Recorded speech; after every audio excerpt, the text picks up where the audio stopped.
Hey guys, what's up? I'm guessing Peter will be faster this time.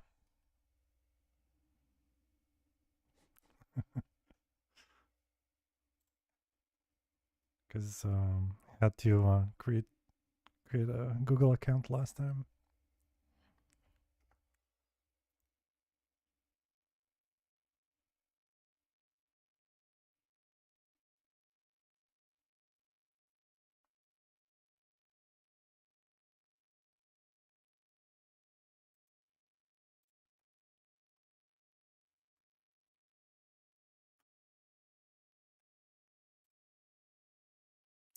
Yup. How are you, man?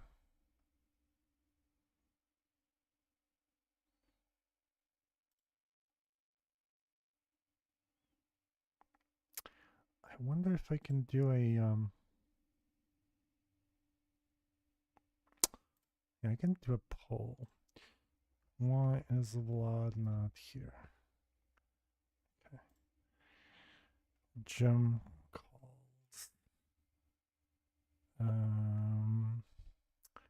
He is sleeping. He mixed up the days of the week. He's kayaking. Fuck, I can't. God damn it. You can only do like 4 options. I'm sorry. There we go.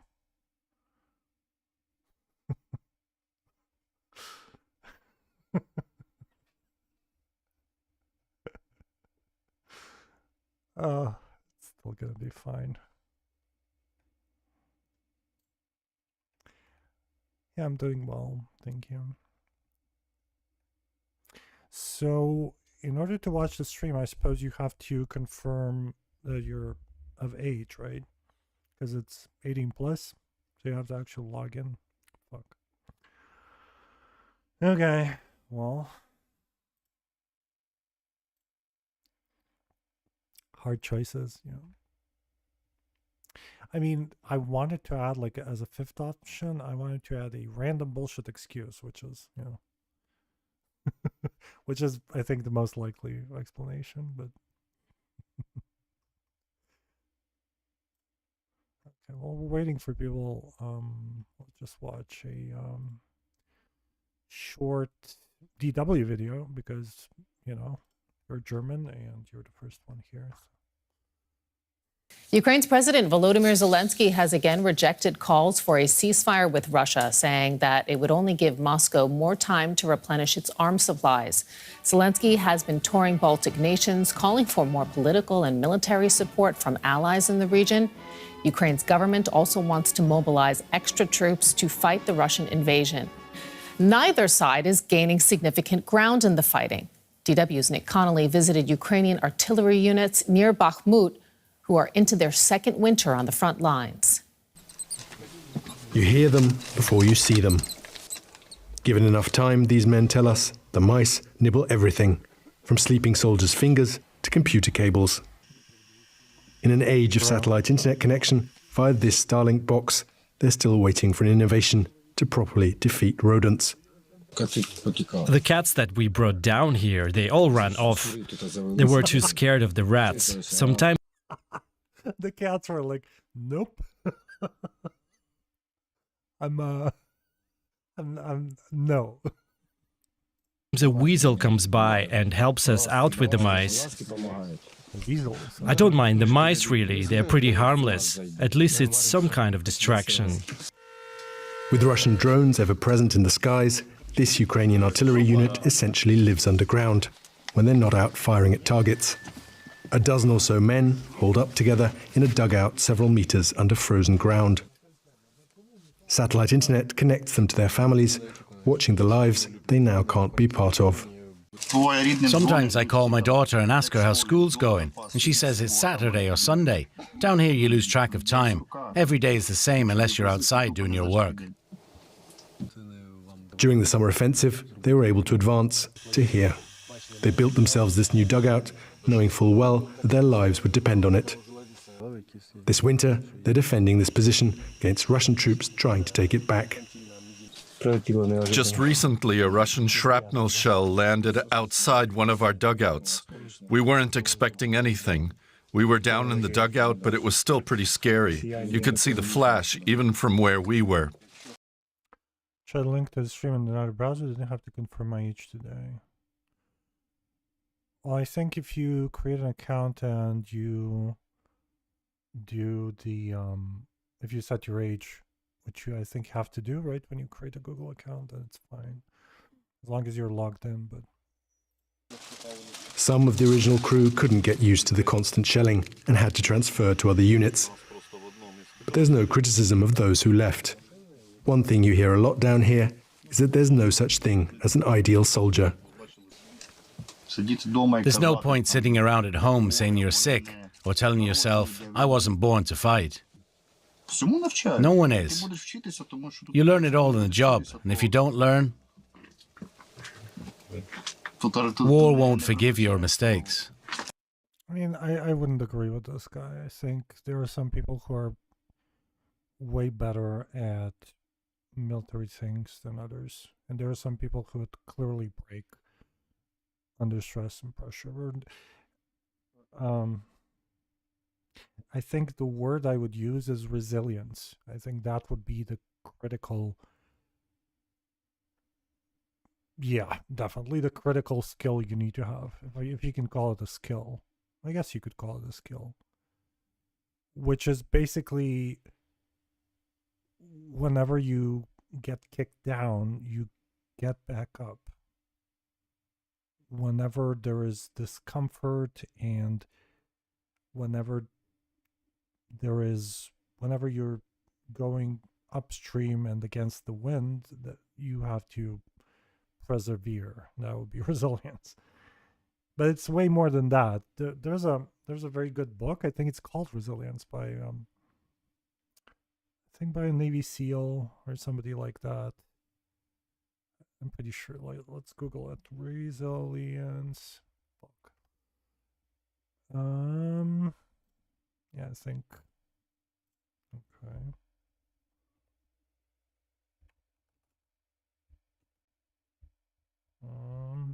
There we go. What the fuck?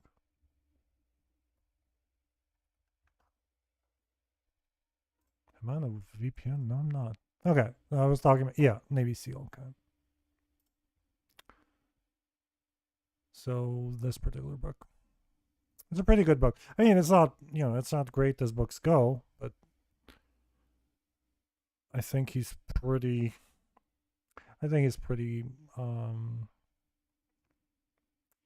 accurate on this.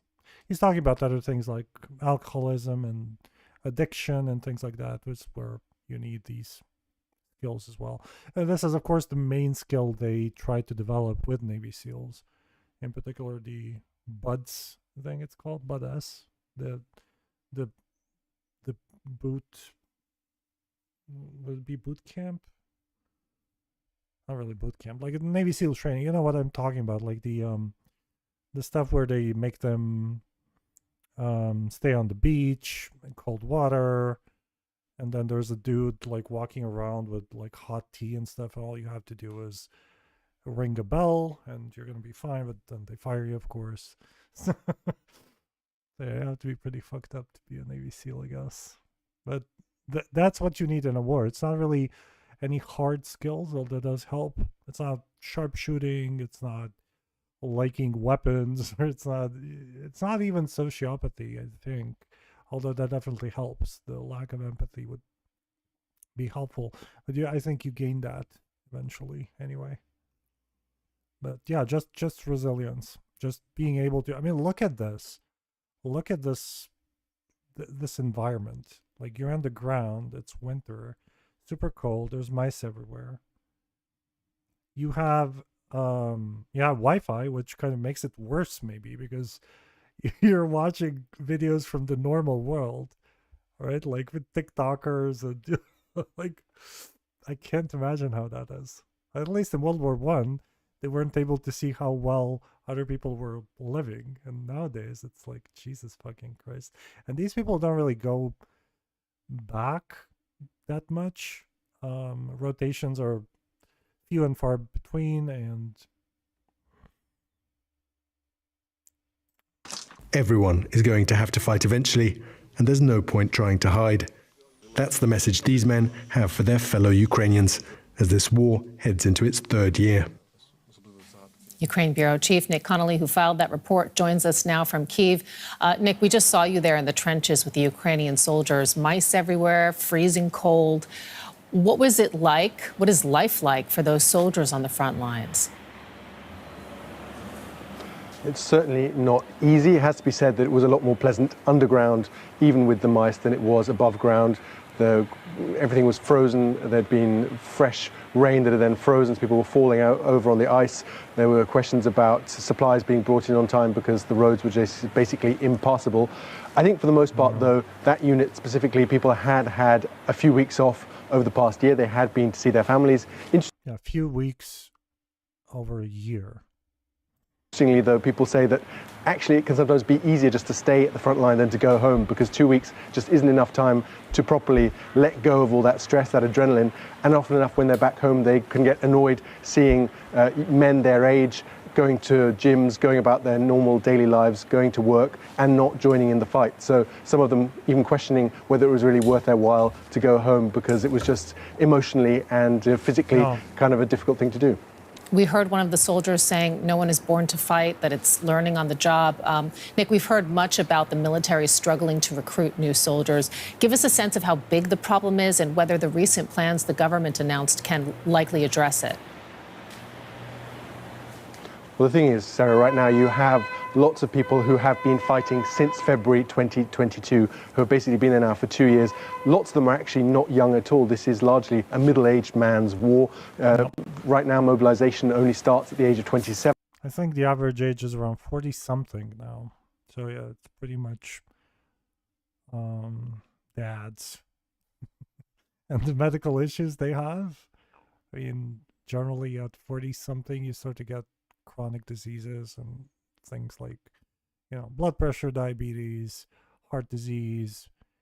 Many people have problems with alcoholism, so their livers are not okay. And so yeah, this is what the top issues are right now for the Ukrainians. My guess is it's probably very similar for the Russians. I don't know if they're any better in this regard. And if you're a student, then you're... Are the gear and equipment and clothing and shoes better on the Ukrainian side? Right now, not really. I don't think so. I think it's pretty much the same. There could be an advantage, I think. Probably a little better. But it's not a dramatic advantage. It used to be a very big difference. The Russian stuff was total shit. Right now, at least based on what I'm reading on the Russian Telegram, basically the advice is that you buy for your own money. I think they advise to buy body armor, because that's expensive, and the Russian body armor is still not super great. So I guess the Ukrainian body armor is better, but most Russians buy body armor because they can afford it with the salary they get. And then the rest of the things are reportedly good enough on the Russian side. It used to be that you had to buy everything. Like, you would get shit, and then you would have to buy, in like military stores, or surplus. Well, not really surplus, like commercial, airsoft, whatever. You would buy stuff like that, and that would be what you wear. But nowadays, I guess it's way better on the Russian side. I mean, way better than it was. I think the Ukrainians still have an edge, but not really a large one. protected from that. So you see lots of men in their 30s, 40s, even 50s fighting. Some have obviously been fighting since 2014, since Russia sent those separatists into the east of the country. So lots of people who are very tired. And it is obviously a very controversial topic because lots of members of Ukraine's parliament are trying to block these new efforts to increase the draft. There's also a fear of the demographic impact in the future if you have people who haven't had families yet potentially being wounded or losing their lives. So this is basically the central issue in Ukrainian politics right now and something that hasn't been resolved. Yes. Kyiv Bureau Chief Nick Connolly joining us from the Ukrainian capital. Thank you so much for that reporting. Let's delve deeper with Marina Miron from the War Studies Department of King's College London. Welcome back to DW, Marina. What difference is this new security deal with Britain likely to make?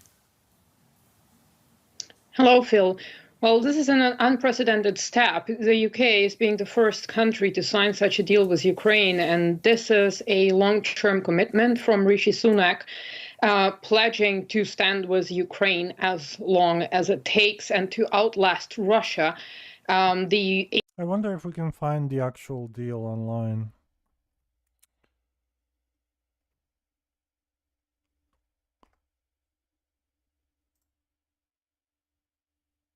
Because the way I understand it is Ukraine has signed up to defend the UK with soldiers, and I can't imagine that the UK has signed the same thing on the other side. So,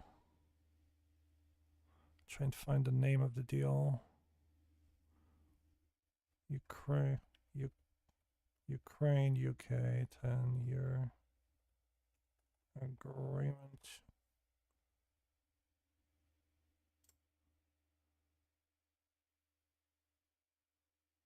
I wonder if the text is actually available. And this will expire on this will expire after Ukraine joins NATO, but can be extended.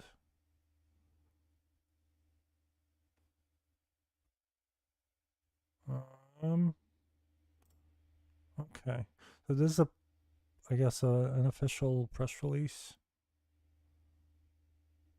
Okay, so hey, this is the text. Okay, good job, Ukraine. Okay, the UK, Ukraine participants determined to end forever Russia's that's weird text. Determined to end forever. To end them forever, okay. Russia's unprovoked attacks on Ukraine. Oh, I hate the word. Since 2014, its full-scale invasion, blah, blah, blah, blah. Unwavering, blah, blah, blah, blah, blah, blah. Okay, this is all bullshit. Reaffirming the principles, bullshit. Desiring to achieve, blah, blah, bullshit. Reaffirming our supports for reforms. Recognizing Ukraine defense, blah, blah, blah. Jointly determined to strengthen our security cooperation by pursuing the measures set out in this agreement. Okay. The agreement is set to further the joint declaration launched by UK, Ukraine, and another member. G7. Okay. Blah, blah, blah. Deepen their cooperation. Believes Ukraine future membership. Main components of the security commitments provided to Ukraine by the UK are provision comprehensive assistance for the protection and restoration of its territorial integrity, including territorial sea freight. Okay. Comprehensive assistance. Okay. Prevention of active deterrence of countermeasures against military escalation. Oh, that's interesting. And or a new aggression. So I wonder what that would mean. Prevention and active deterrence. Support for Ukraine's further integration, blah, blah. Okay, bullshit. Okay, part 2, defense security. UK will work together, tread the agreement. Work together to ensure a sustainable force capable of defending Ukraine now. Okay. Long-term advice and support for defense governance and policies. Okay, I guess that's useful. Although, I mean, the UK, is it Ministry of Defense? I think it is. It's not the best one to copy, maybe even. Help Ukraine to enhance its deterrence to external aggressors, developing modern armed forces, compatibility with NATO. Okay, so it's support, both to deliver the future force, make significant contributions, capability coalitions. Okay, money. Okay, that's interesting. So number 7, the participants will seek to ensure that Ukraine's military capabilities are at such a level that in the event of external military aggression against the United Kingdom, Ukraine is able to provide effective military assistance. The terms and format and scope of such assistance will be determined by the participants. Okay. So Ukraine has promised to defend the UK, and the UK has promised to just support Ukraine, basically give money and stuff. That's interesting. And then the UK will jointly lead the maritime security capability. This is what I thought too. It sounds like the UK is making it its job to handle the Black Sea Fleet, because this is about Black Sea Fleet. Contributed to maritime security, yeah. And honestly, I think this is probably the most prospective area for development. It sounds to me what's happening is the UK is going to lead the support for Ukraine in this on sea, including maritime drones and things like that. Well, anti-ship missiles, blah blah. And then the other countries, I guess, probably the US, will be leading on the ground. And defense industry, okay, work with its defense industry to contribute to development of Ukraine's defense industrial base. Okay. Work with Ukraine. Mitigate existing supply chain bottlenecks. Encourage its defense industry. Information exchange, blah, blah. Okay. And also get the know-how from Ukraine for UK. Security, cybersecurity, information security, serious organized crime. Okay. And then part 4, this is interesting. The participants recognize that neither Ukraine nor Europe will be secure until Ukraine's territorial integrity is fully restored, and there is a just peace that respects Ukraine's right. Okay, so this is going to be the pitch. This is going to be the pitch. Like, we don't want peace, we want just peace, which is, I guess, Ukraine should get everything back. The UK welcomes Ukraine's efforts to create a just, sustainable peace, also based on the principles of Ukraine peace formula. Sanctions, accountability, okay. Does that give the UK Prime Minister another reason for funding Ukraine? Because in case we get attacked, yes, it sounds like this is a way to sell this to the UK, to the UK public, basically saying, look, our military has no chance to, other than escalating immediately to the nukes, we have no way of defending against Russia, which is absolutely true. They don't. If they were attacked by Russia, they would be destroyed. And I think this is a way for them to say,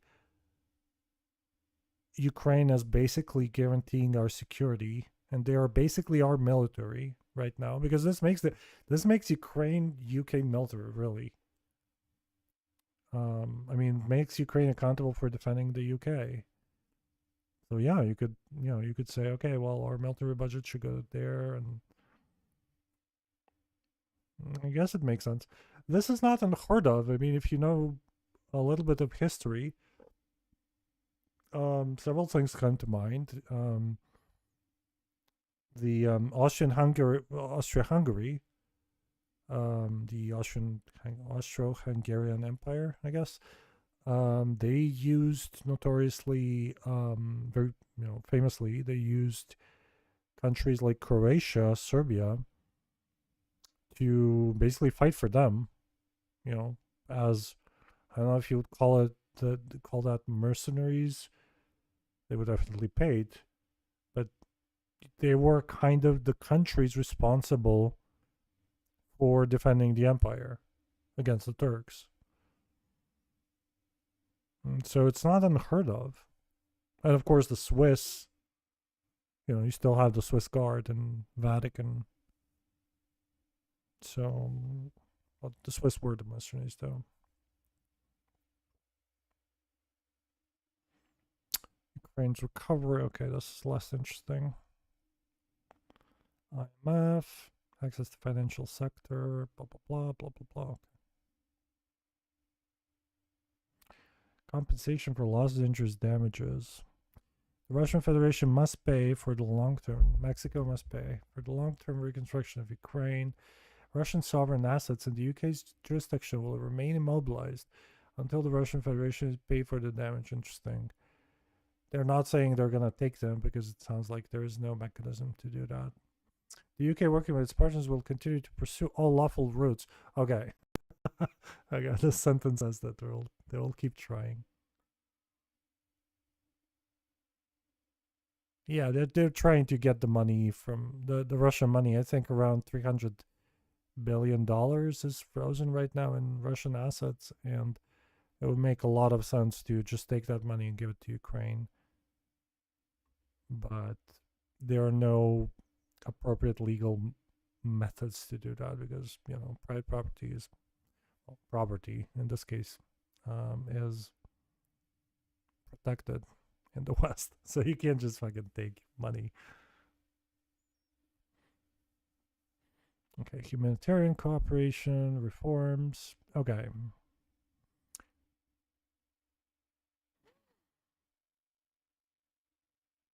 And then the priorities are accession to the EU, NATO, IMF. Okay.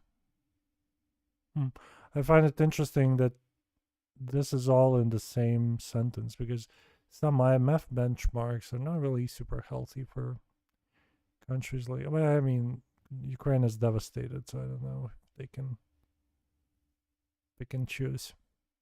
Governance, anti-corruption.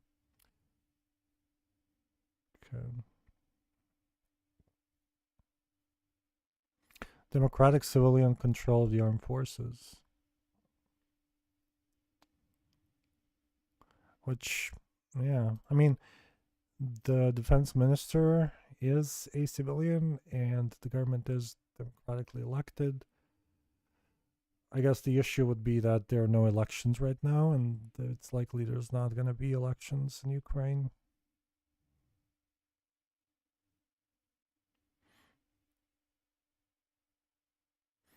Support and delivery reform agenda. Cooperation in the event of future armed attack. Okay, so any future Russian invasion, I wonder how that would be defined.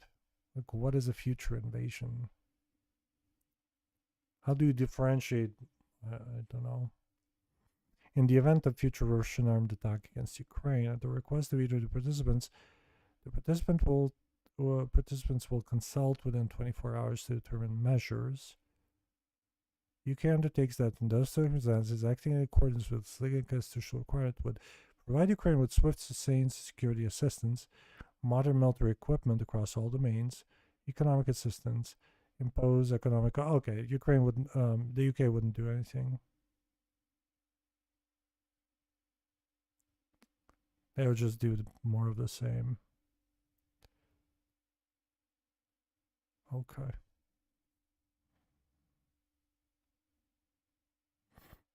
It's valid for 10 years. That's a pretty big deal.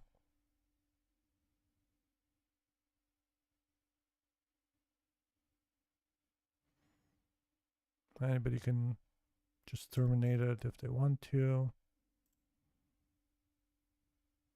Well, that's interesting.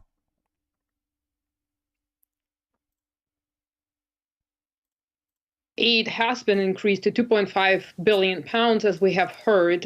So slightly more than the past years. The problem here is it's more about strategic messaging.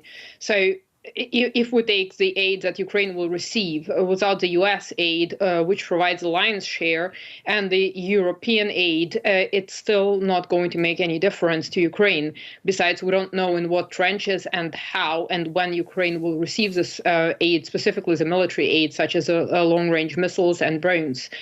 It's more a message to Putin. It's a message to Ukraine, obviously, but more than anything, it's a message to allies. And Britain is trying to do what it's done with the Challenger tanks and hoping to resolve the current deadlocks, both within the EU and in the US, in order to liberate the funds. By the way, Peter, I think signing the same kind of agreement is right now in progress with other countries. I don't know if the US is included in that list. I'd have to check. But Germany is definitely included. Okay, so, okay, the US is included. Okay, the US, Germany, Italy, France, Canada, and Poland. So there are drafts right now of the same thing with these countries. This looks like a hack around NATO, I guess. Which, yeah, I mean, for the other countries, this is a really good deal. you get Ukraine to defend you, and yeah. You basically, in return, you're just making them more compatible with NATO, helping them reform, whatever. Yeah, it's a really good deal. I would definitely sign this if I were Germany. But I'm sure your Chancellor Scholz is going to give this a lot of thought. If it provokes Putin, what then? What would we do then? To support Ukraine further. Because this has been a problem with Ukraine's allies all the way through this. That even when the spirit is willing and the money is available, it comes in bits here and bits there, and not when Ukraine needs it, and it has to go through this committee or that committee. This dude just nailed it on the head. I wonder why more people don't say this, because this is literally one of the reasons why the Ukrainian offensive failed, is because it was so poorly logistically supported.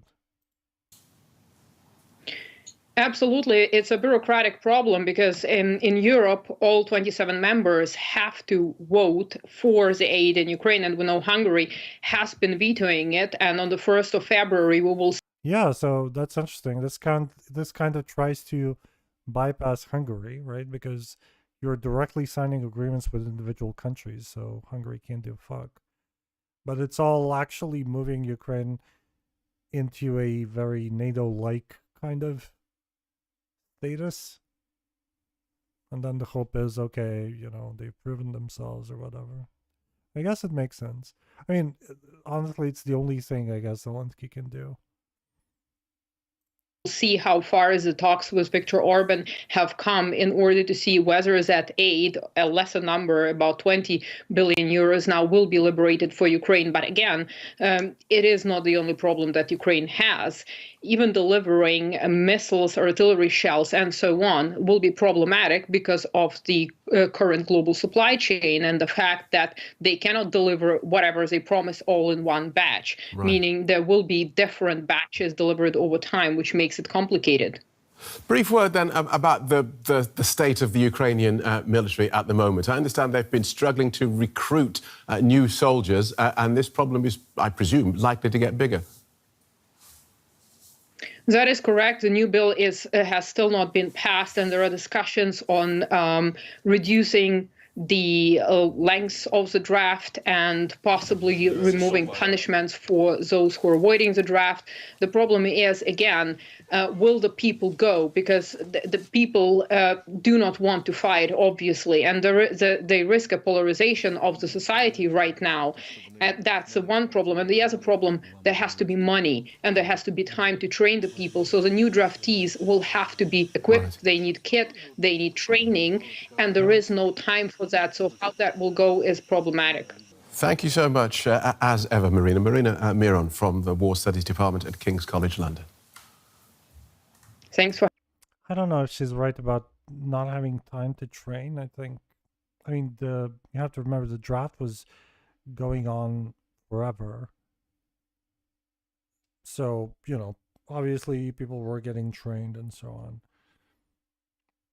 But it's true that it's really bad for motivation to, you know, to get somebody drafted, forced into service, and then you don't even give them a fighting chance, basically, because, you know, they don't get enough training, they don't get good enough equipment or whatever.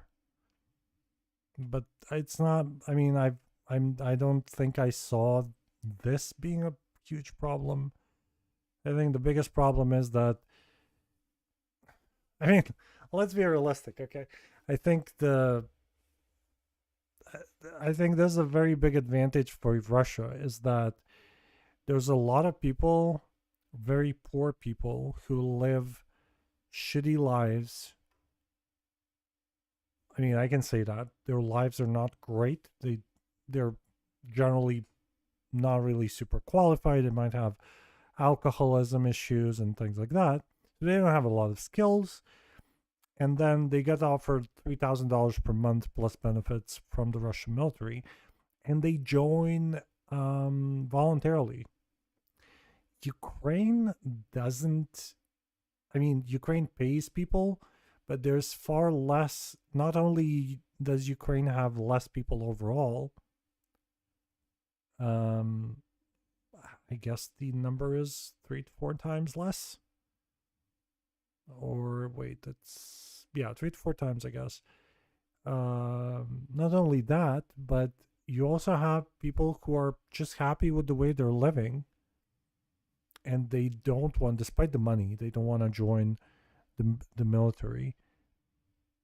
And so you have a problem persuading them. It's one thing to live a shitty life and then you go to war, you know, especially if you're like a prisoner or something. You go to war because you want to, you know, get a better life. And it's another thing to have a decently paying job in Ukraine, and then, you know, they're basically forcing you to join. You get paid, but you would probably make more money at home, and you can get killed in the process. So I think this is a problem. I think Ukraine doesn't really have a choice, and I think Ukraine has to force people into service. I don't know if there is an alternative. And look at Germany. If Germany was attacked right now, according to the polls, only 17% of people would actually volunteer. What are you gonna do with 70%? Like, that's not gonna work. So, and all the people who wanted to fight already fought, and some of them died because the war has been going on forever. So yeah, I honestly don't see a good solution to this that's going to be pretty and that people are going to like.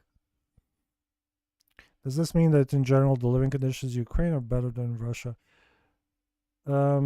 Yes, I think it depends on what you're looking at. If you're looking at large cities in Russia, they're very much ahead of Ukrainian large cities. However, I think on average, people are probably living better. There's less alcoholism. There's less, obviously the number of prisoners overall is smaller because the country is smaller. And so you just have this potential in Russia of way more people with shitty lives that you can, basically motivate to join, recruit, than Ukraine. So yeah, I think the number of people in Ukraine who would go to fight for money just because, hey, I'm going to get paid is relatively low. I think most of those people have already volunteered. And so, yeah, the people I think are probably the weakest, the strongest and the weakest part of the Ukrainian military, because you also have to understand that Ukraine has been very successful in recruiting and drafting people. But I think people just have to accept that for a existential war, which this is, okay, Russia is trying to deny the existence of Ukraine, basically. I mean, that's what would happen, obviously, is you would get a government overthrown, and you would get a puppet government in place, and in some time, my guess would be there would be no Ukraine. I mean, let's be clear. We would have something, either a puppet state like Belarus, or just just a fucking part of Russia, basically. And so when you're fighting that war, fuck, I mean, you have to force people into service. I don't know if there's any other way to do it, or you're not gonna have a country. I mean, the alternative would be, okay, but what's the alternative? I just don't see the alternative. Like, what do you do? Do you let people voluntarily join and try to persuade them, or you just need the numbers? And once people are there, I mean, people want to live, so it's not really straightforward and easy to surrender, and you also feel peer pressure and so on.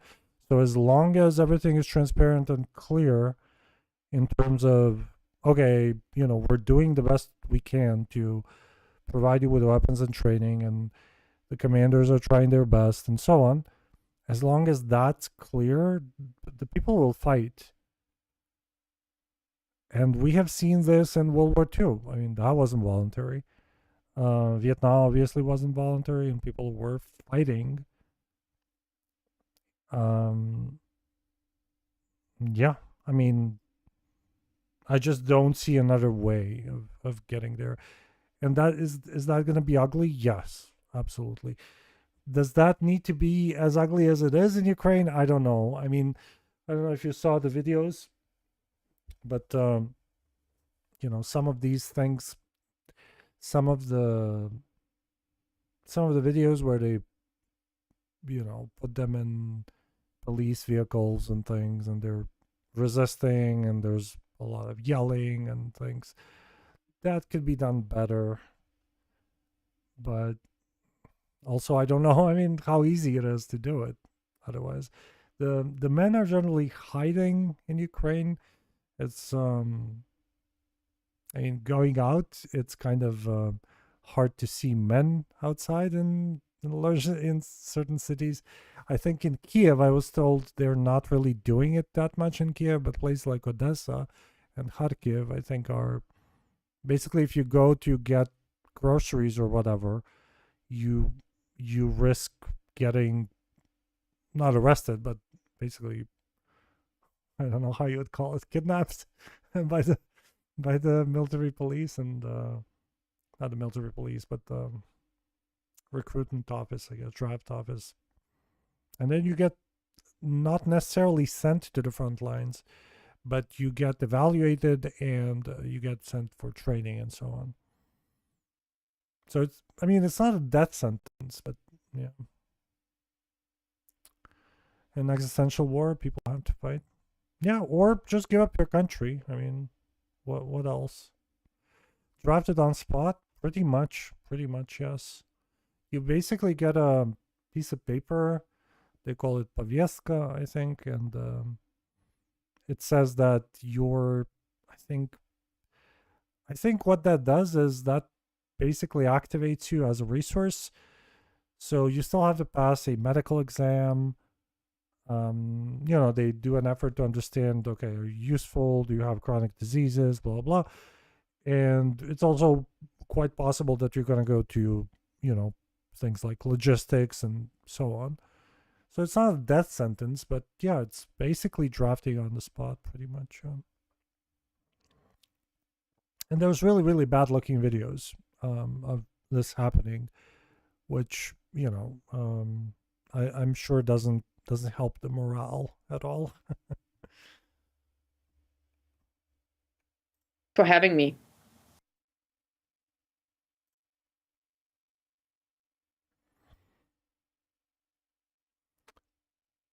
So, oh yeah, I wanted to watch this video too, not the one with the babes.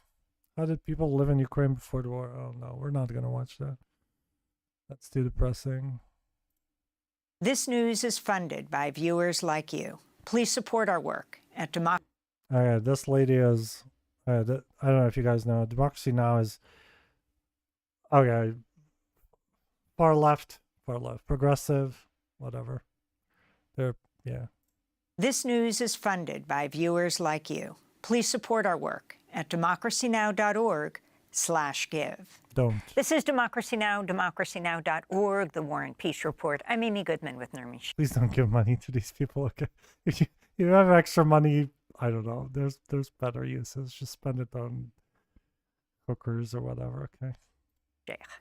On Wednesday, Ukraine and Russia exchanged nearly 500 prisoners in the largest prisoner swap since Russia invaded Ukraine nearly 2 years ago. 230 Ukrainian prisoners were exchanged for 248 Russians. The United Arab Emirates helped mediate the deal.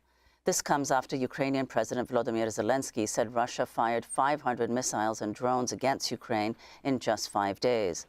Zelensky spoke Tuesday night. Since the beginning of today, there have been almost 100 missiles of various... Why this angle? Is he doing this on his phone? He's doing it on his phone, isn't he? Like, you just put it on the desk? Okay, well, it's fine, I guess. Types, and the trajectories have been specifically calculated by the enemy to cause as much damage as possible. This is Interestingly enough, these recent attacks by the Russians are not really targeting the infrastructure anymore. They're targeting military production, things like that. This is absolutely conscious terror. Meanwhile, Russian President Vladimir Putin vowed to intensify attacks inside Ukraine after a Ukrainian attack on the Russian city of Belgorod killed at least 25 people, including 5 children, on Saturday. He spoke during a meeting with wounded soldiers at a military hospital in Moscow. We too want to end the conflict as quickly as possible, only on our terms. We have no desire to fight indefinitely, but we are not going to give up our positions either. Last month, the New York Times reported Putin has been signaling through his intermediaries behind the scenes that he's open to a ceasefire in Ukraine. For more, we're joined in Moscow by Nina Khrushcheva, professor of international affairs at the New School, the great-granddaughter of the former Soviet premier Nikita Khrushchev. She's the author... She's the granddaughter? Wow. Okay. That's the... I think that's the famous shoe... we're gonna destroy you or whatever, the scene in the UN. Author of The Lost Khrushchev, Journey into the Gulag of the Russian Mind, and co-author of In Putin's Footsteps, Searching for the Soul of an Empire Across Russia's 11 Time Zones. Her recent article for Project Syndicate is titled The West Must Face Reality in Ukraine. Professor Khrushcheva, welcome back to Democracy Now! Let's start off with the latest, the last week. Putin's intensifying attacks on Ukraine more than he ever has since the beginning of the war. Yet we get behind the scenes, the New York Times is reporting, he's signaling that he's interested in a ceasefire. And then you've got this largest prisoner of war swap since the war began. Put it all together for us. To be clear, there's nothing related in these events, okay? There's literally nothing connecting these things. They're completely independent. I was looking at the prisoner swap as well. That was actually blocked by Ukraine for a long while, and Ukraine has agreed to, I think it was an asymmetric exchange that Ukraine has promised to do a while ago, and then they didn't. And then that was basically what Russia was waiting for. That's my understanding. I could be wrong about this because obviously I'm not privy to this information, but so yeah, that's completely unrelated. Putin signaling that he wants to negotiate. This has been true forever. Okay, Putin wanted to negotiate always, but negotiation for Putin means we stop where we are we keep all the territory, and the terms for Ukraine to actually end the war would be promise you're never going to join NATO, promise you're going to reduce your military, and suck it in terms of the territories, and probably we reserve the right to occupy you later. So, like, it's a no-go. Like, you can say, okay, I'm willing to negotiate, sure, let's negotiate, but you know, I get to fuck you later. I mean, come on. Thank you. Good morning. Well, these are not connected incidents, I'd say. Okay, kudos. Thank you. Okay, based. I was wondering if she's gonna, yeah, absolutely unconnected. Leave it to the Russians to be direct, okay? That's what I love about it. No, the Ukrainians too, by the way. The attacks on Ukraine, the largest since the beginning, also in some ways followed a very large attack or attacks in the last week. Don't you guys also hate it when, and this is what these pundits do all the time, especially about Ukraine.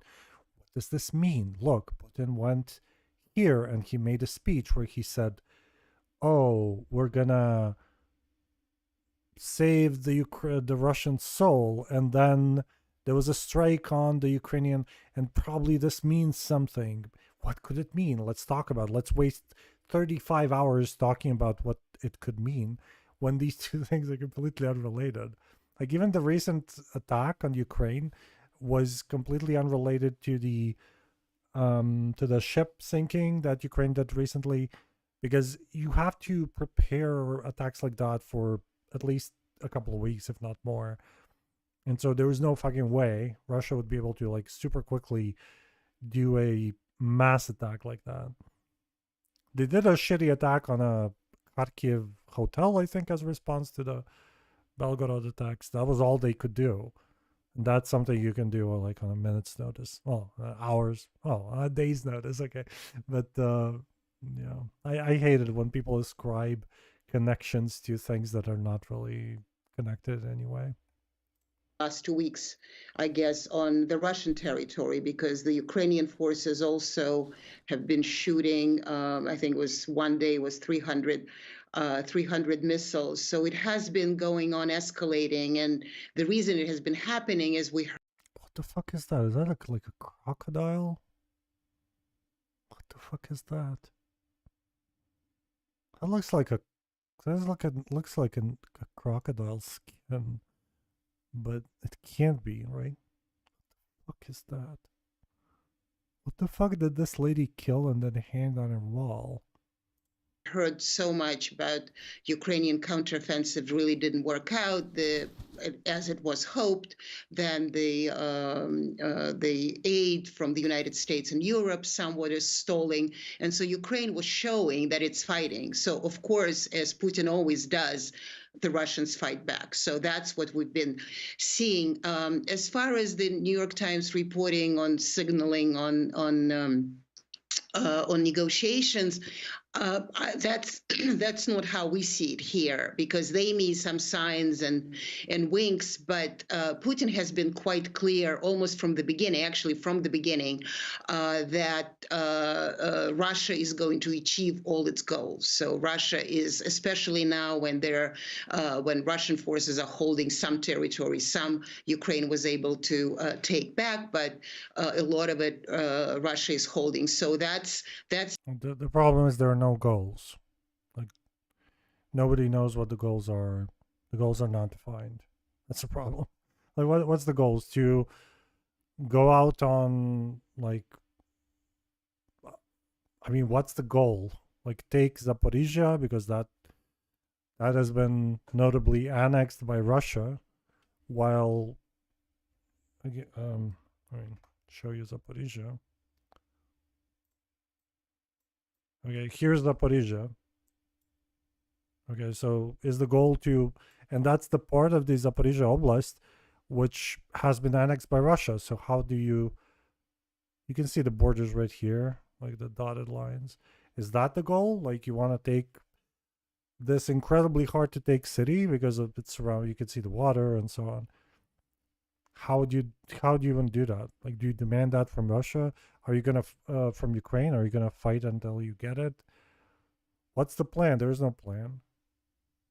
Are you going to give territories away, Russian territories, which the Russian constitution doesn't allow that, actually.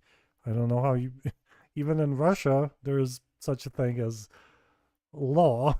So I don't know how you would do it. I don't understand what the goals are at all. I don't think Putin knows. I don't think the Russians know. That's the reality on the ground he's been talking about. So yes, he always gives the signals. As long as you're able to negotiate on my terms, I am willing. And as for the prisoner exchange, yes, it was for a while that hasn't been going on. But actually, this particular part of the war, because we already had 2014 when Russia annexed Crimea and there was some military action.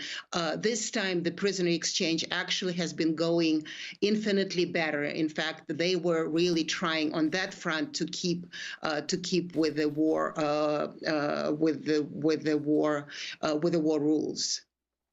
And Professor Khrushcheva, if you could say more about the prisoner of war exchange, how important it is, because there apparently, I don't know how much is known about how many Russian prisoners of war are in Ukraine, but there are reportedly thousands, over 4,000 Ukrainian soldiers still in Russian captivity. That's a lot. And then also, if you could say, what is the position of the Russian military now? There's some reports that suggest that a large number of the fighting forces, pre-war, pre-invasion fighting forces, have been wounded or killed. And now the main people who are fighting in Ukraine are former convicts and people who've been drafted who aren't very well trained. Is that correct? I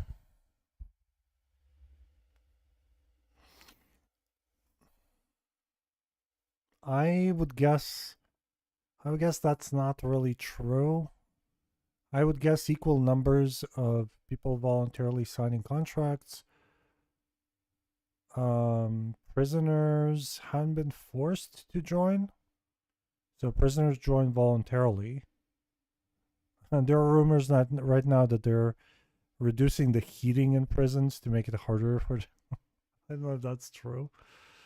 But the prisoners join voluntarily. They sign a contract voluntarily. So I would say that the people who were forced to join are maybe, yeah, I wouldn't say it's the majority. Well, not entirely. Thank you. Not entirely correct. Another base take. Thank you.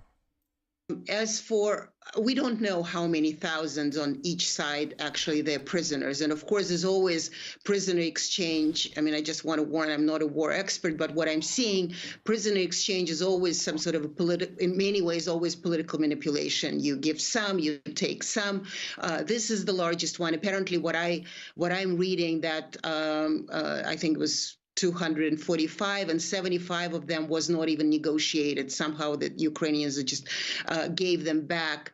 And this is for a number of prisoners from the Azov battalion. You may remember there was this very famous Azov battalion associated with the kind of hard nationalist Ukrainian force, and there was a lot of arguments whether they should go free or not. And so apparently some of these people have been released from the Russian side. So this is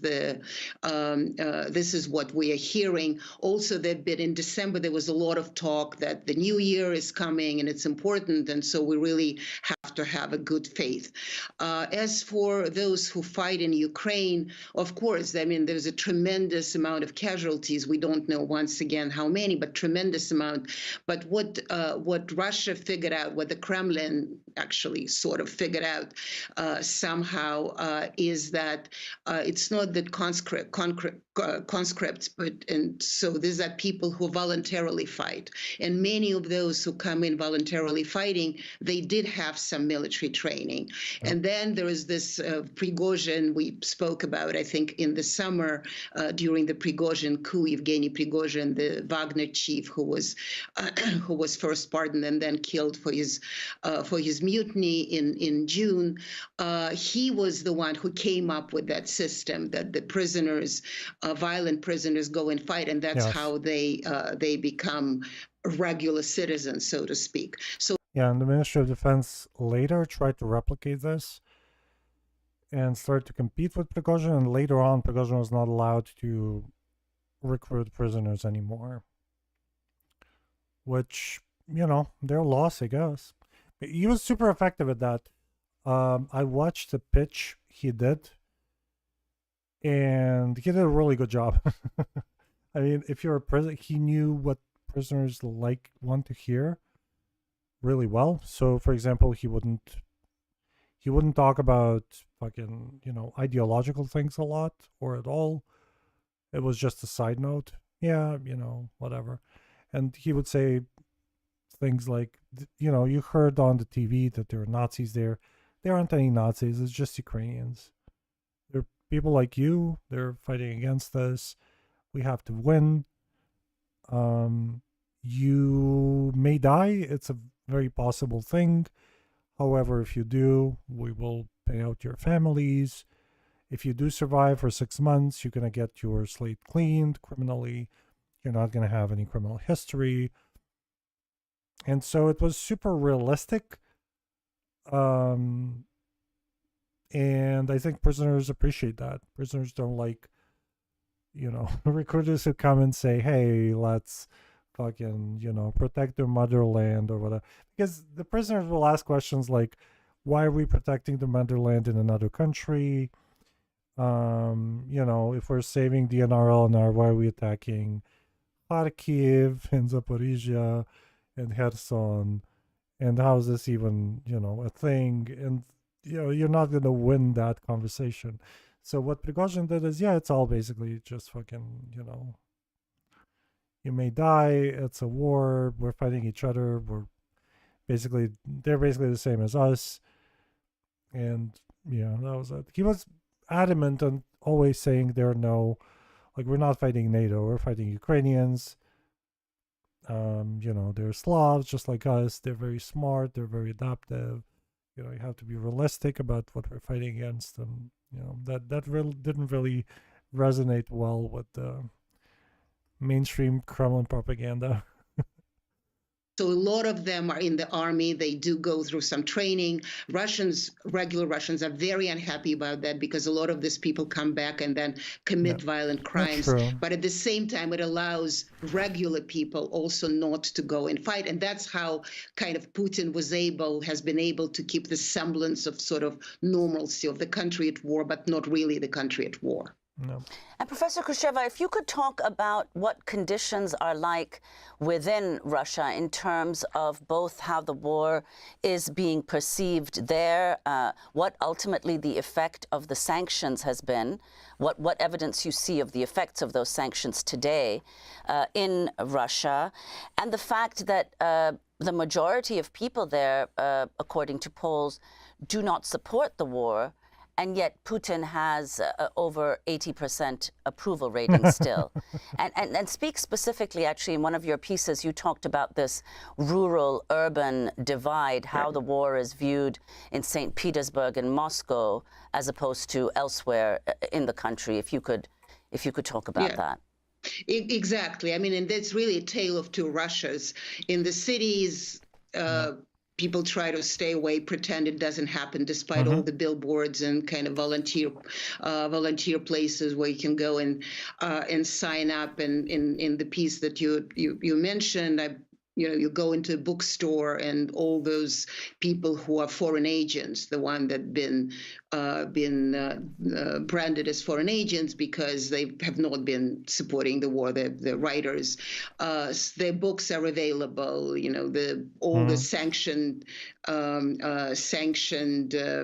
chips and Mars bars or something.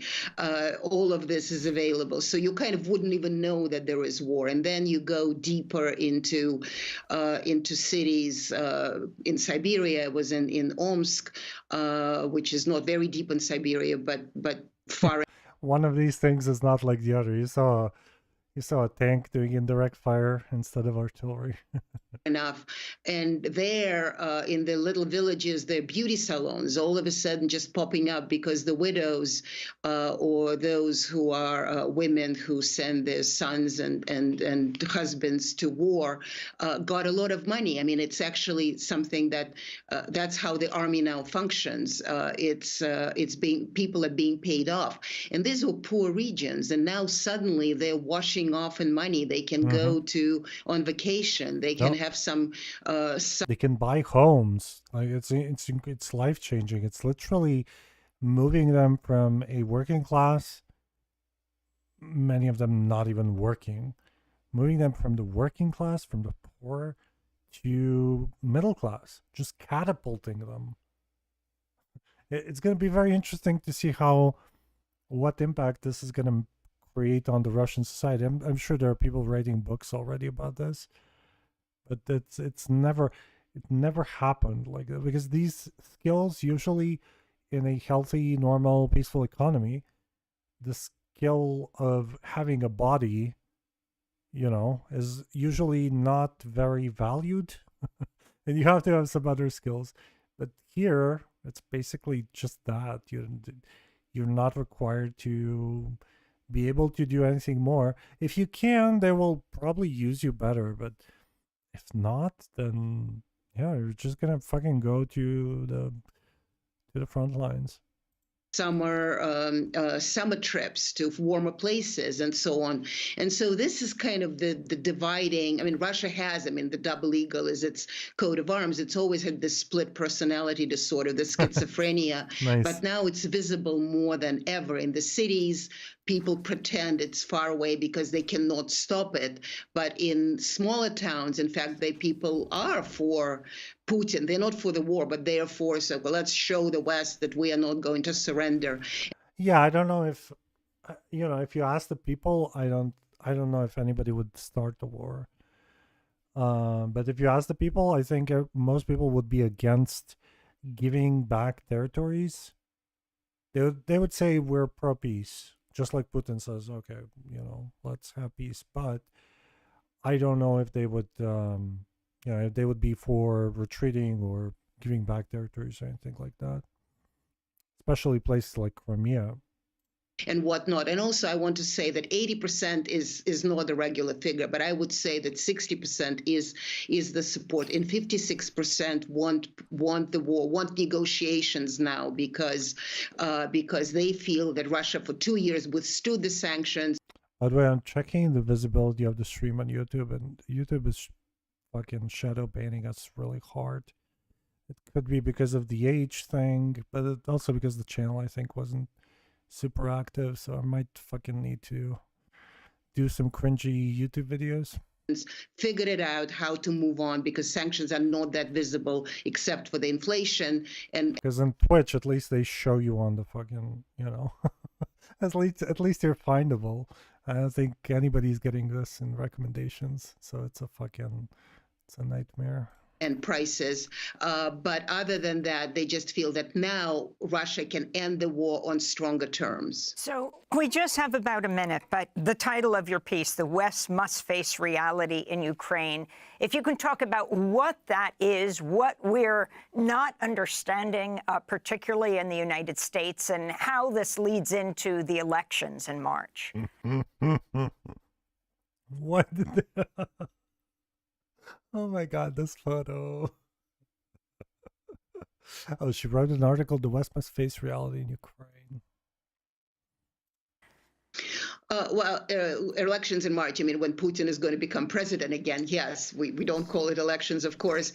It's that, Joe Biden... By the way, Dontseva, who was the candidate against the war, who basically was for retreating for Ukraine, giving back territories and so on, was arrested, I think today, just in case, She didn't actually qualify. They didn't let her actually join the race, but they also just arrested her for good measure, because you never know. declared that he's going to strategically defeat Putin because he cannot withstand the war. That has proven otherwise. In the piece, I call it the Stalingrad effect. When when the whole world is on Russia, is want to take Russia down, Russia sort of figures out how to do these things, and so the quick victory. I mean, it's. I don't think it's like ideological. She's drawing a parallel between. She's using the Stalingrad. Which is obviously under siege with cannibalism and things like that. She's using that analogy to say, well, when the Russians feel pushed, they're gonna find no. It's really the nature of the global economy and the fact that sanctions don't really work as well as they used to, because everything is global. You have China, and so it's not the Russian ingenuity necessarily, although many trained Russian economists who work for the Russian government right now are, deserve the credit for saving the Russian economy from a crash. That was definitely going to happen if they didn't do anything, but of course they did. So I don't know if the West was counting on the Russians to just curl up and die, but I mean, obviously that's not going to happen. But yeah, it's more like, the sanctions are, the number of sanctions that Russia has now is ridiculous. It's incredibly, it's still not doing what it's supposed to do. So the sanctions, as Biden promised, over Russia is not going to happen. I actually really don't see how. Arrested her just in case. It's literally that, yeah. I think Strelko was arrested for the same reason. Like, who knows? Russia can be defeated in this war. It's a country of 11 time zones. And so I suggest that one day there has to be some sort of scaling back this grand idea of defeating Russia and figuring out. And also there was on the regional elections recently, normally in Russia, the Communist Party is like okay, well, we have, it's not a uniparty system. It's not just Putin's party. We also have the communists and some other like LDPR, whatever, not important parties. But there was this region where the local, I think it was a governor, the candidate from Putin's party was super weak because he was very corrupt. He killed somebody, I think, and then that whole case was buried, and so it was really bad. And then in that region, they didn't actually allow the communists and LDPR to participate. So people only had one candidate because, they didn't want to leave anything to chance. Like, that's how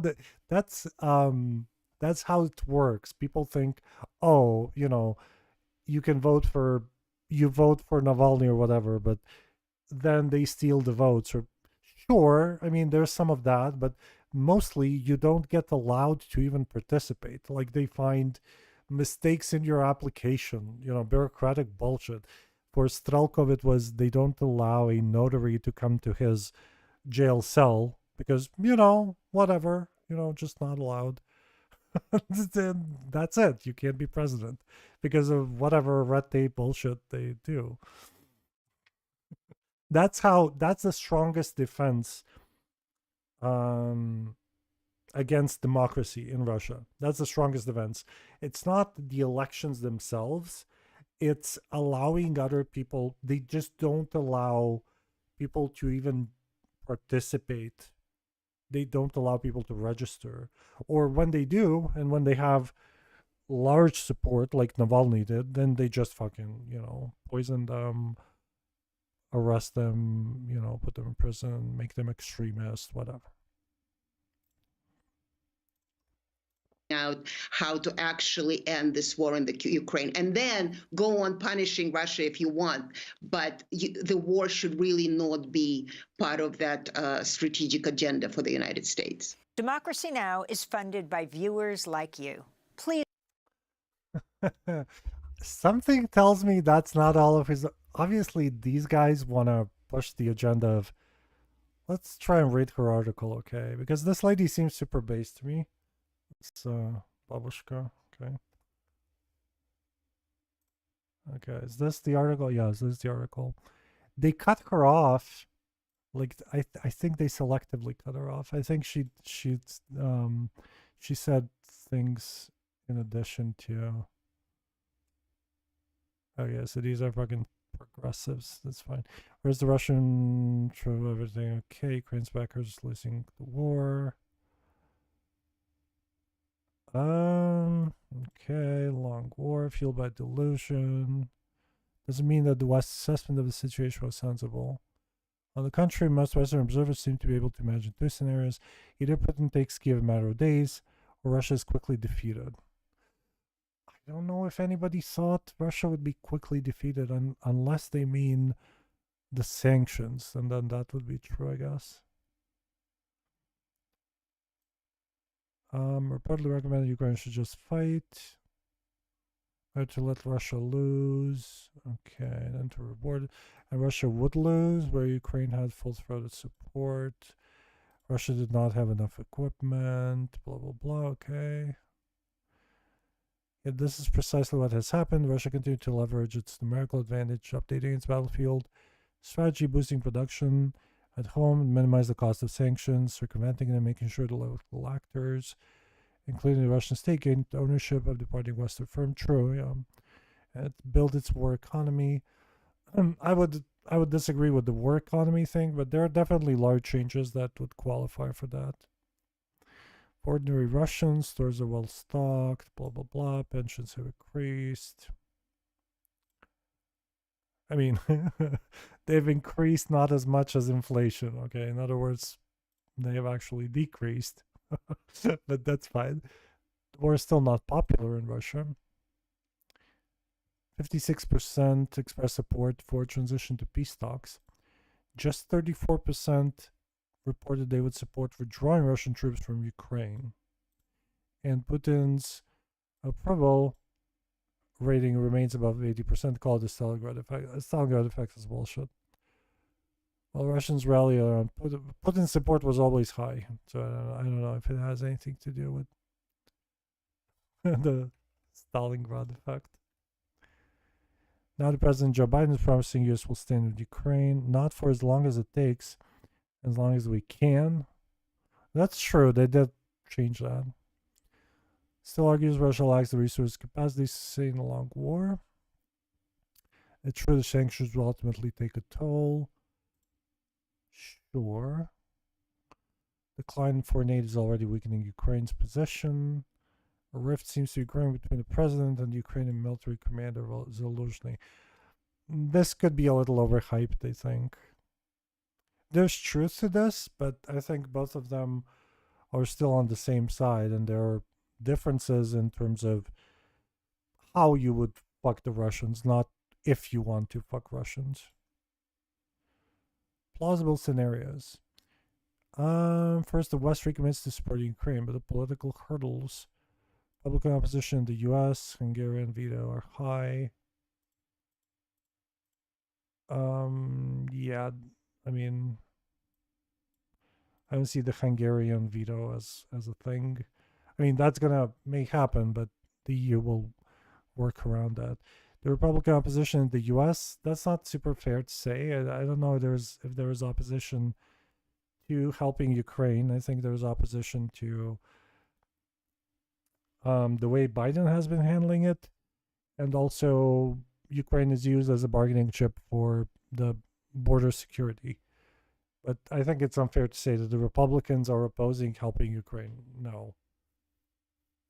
I mean, by that same logic, you could say, okay, the Democrats are not supporting Ukraine because the Democrats don't want to compromise on border security. If they would just compromise on border security, they would get the Ukraine support thing. So, like I said, I haven't heard any Republican leaders, if you don't count, Vivek and Trump maybe, but really no Republican leaders that would say, let's not support Ukraine. Let's let them get defeated or whatever. I mean, the Trumpian people would do that, but as political power, I don't think they have control yet. That may change, but it's not Republican opposition. It would be maybe Trumpian. The second scenario, the North NATO puts boots on the ground. Okay, this is bullshit. Yeah, that's not gonna happen. And the Stalingrad effect. It's not gonna happen. No. Nobody's gonna. The West is totally ready for Ukraine to get defeated. I mean, and NATO will not put boots on the ground for sure. This third scenario, the West finds ways to communicate with Kremlin. What the fuck is okay? Is she implying the West doesn't have ways to communicate with Kremlin? The harsh reality that Ukraine is unlikely to reclaim all of its territory. I wouldn't bet on that, actually. I don't know. I mean, if you're talking about this year, absolutely. Next year, probably. The West should also focus on bolstering Ukraine's defenses while preparing to seize any opportunity to engage in realistic talks with the Kremlin. I don't see the potential in that at all. Okay, well, not a super based article, actually. But I also don't think they're saying what these guys wanted her maybe to say. I don't know.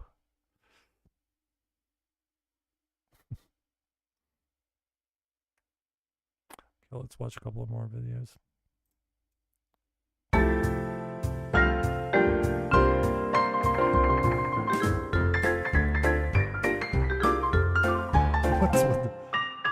What's with the jingle? Now let's turn to foreign affairs, and Maybe I should do this angle. Just put a camera in front of myself and just stare into the camera during the whole stream.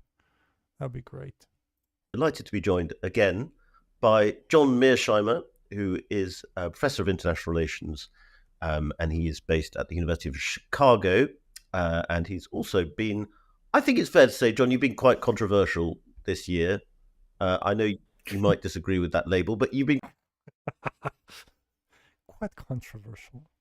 Quite controversial this year and last in your arguments on Ukraine, Russia, and now, as we will talk about in a bit, on Gaza. But let's start with the news, if we may, about Ukraine, because Zelensky was in Washington last night, pleading for a $60 billion aid package, which it looks as though is not going to be forthcoming. But what's Spectator TV? Because I'm getting skate vibes. Spectator Weekly Magazine. Okay, so Weekly Magazine featuring the best British journalists. Okay.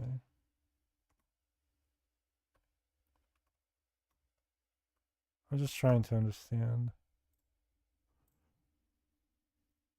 The Spectator World. Okay.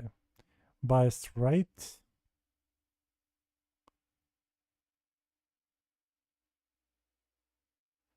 Strongly aligned conservative traditional right wing. Oh god. Can a lefty read the Spectator? Okay. So this is Spectator, published in July, politically conservative, politics, culture. So this is like a British right thing, Conservative Party.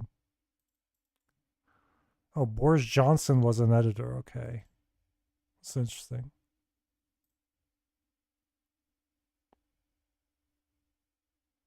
Okay. It's the first time I hear about this, honestly. President Joe Biden has reiterated his support for Ukraine. I'm getting these skate vibes, yeah. Are we at a stage now where American support for the Ukraine is starting to ebb, not just among some Republicans, as people always like to say, but among Democrats and the political class? I think no. There's no question about that. No, there's no evidence of that at all. I think that up until the late summer, most of the foreign policy establishment, most people in the foreign policy establishment in the United States thought there was a good chance that Ukraine could win the war, actually True. defeat the Russians inside of Ukraine. I think it's now clear that that's not the case. I think it's clear to almost everybody that the balance of power has shifted in a marked way in the Russians' favor. And independent of this aid In terms of the balance of power, I think it's still pretty equal on the battlefield. I don't know what he's talking about. package, the Russians are on the march. And there's all sorts of reasons to think that the Ukrainians are going to have a very difficult time stemming the True. tide. I mean, it's going to be hard, but the Russians will not be able. Let's look at Avdiivka. I mean, there's already fortifications behind Avdiivka. It's going to be a slow crawl. I mean, we might be looking at some territorial gains, but it's going to be very, very tactical and useless strategically. I don't know if. I say okay. He kind of. He's not. He's just claiming things. Okay. So I think this overall pessimism, independent of the aid package, has contributed to the pessimism here in the United States and the unwillingness of people to fork out huge amounts of money to Ukraine. They will absolutely fork out huge amounts of money. There's no question that the aid package will pass. I don't know what he's talking about. Would you then argue that essentially the Western push to help Ukraine has been futile? I think there's no question. Oh my God.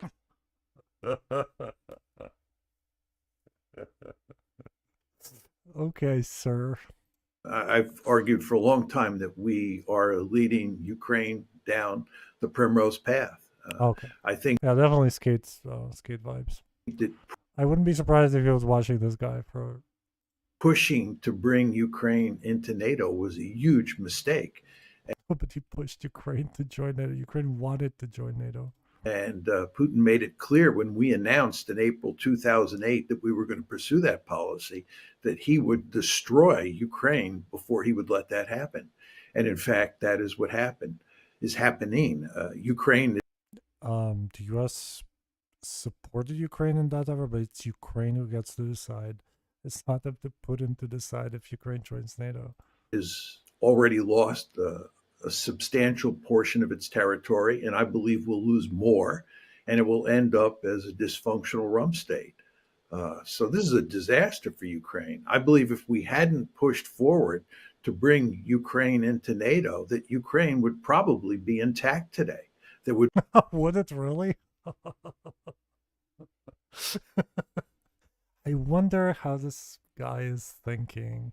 I mean, in that imaginary scenario where, okay, we're not gonna, like, it would be another Belarus. Like, how would it look like? It would be another Belarus. Belarus was used for launching the attacks on Ukraine. Belarus was used, so their military bases were used for launching attacks on Ukraine. So, which basically makes them a participant in the war. And the fact that Ukraine didn't attack back is only because they didn't want to add another active participant because it was kind of passive. What makes you think that Ukraine wouldn't be used for attacking whatever, like Moldova or Poland or something? Like, what? Ukraine would lose independence completely. Like, they would have somebody like Yanukovych in control, and like, how would it work?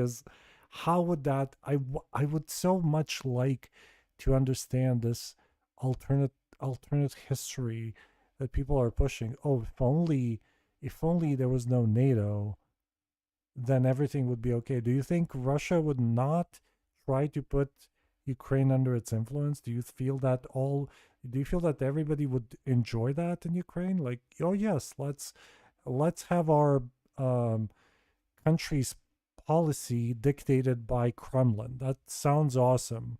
We'll love that. Do you really think that's what would happen?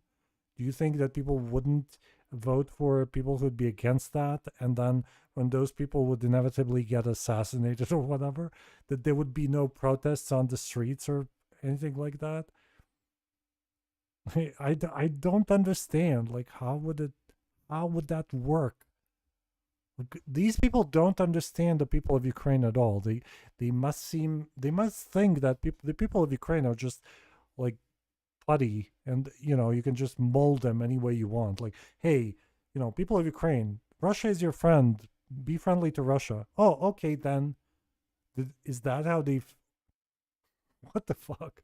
Like, way before 2014, way before NATO, way before any of this, was Ukraine on a Western track, moving towards the West, moving towards the EU. Maidan was about joining the EU. I mean, the EU association. That was one of the things that would get it closer to the EU. The Ukrainians wanted to be they want to be a European country.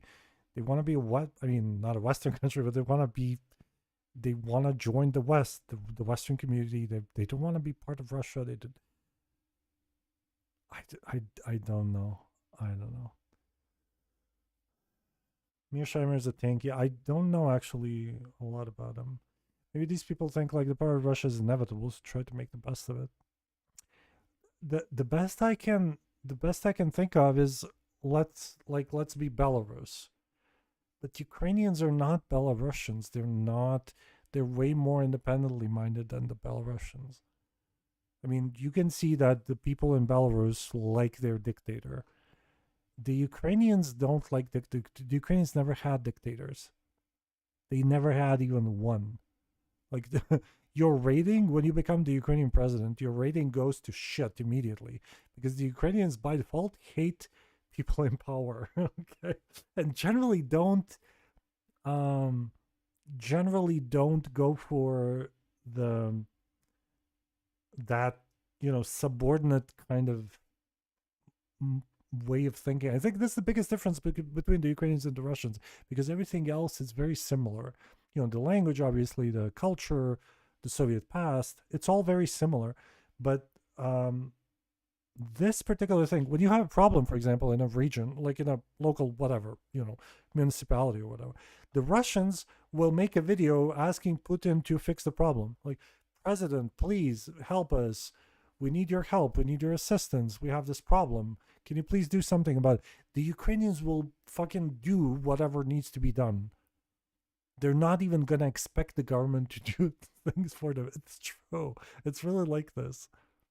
because their government is corrupt and slow, and they know they can't count on the government. The Russians will beg Putin to do something about it.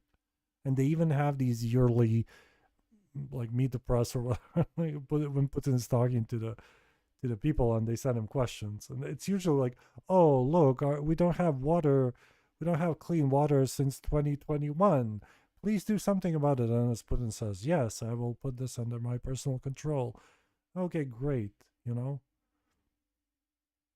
I think this person probably doesn't understand the way people think in Ukraine, probably. And maybe he's been listening to pro-Russian people in Ukraine, which there's a lot, and they will be saying these same things, but that's by far not the majority of people in Ukraine. Would be no war. And I even believe Ukraine... Maybe there wouldn't be any war, that's true. I don't know. But there would be, like I said, there would be protests, there would be, there would be violence for sure. But still continue to control Crimea. But it... No,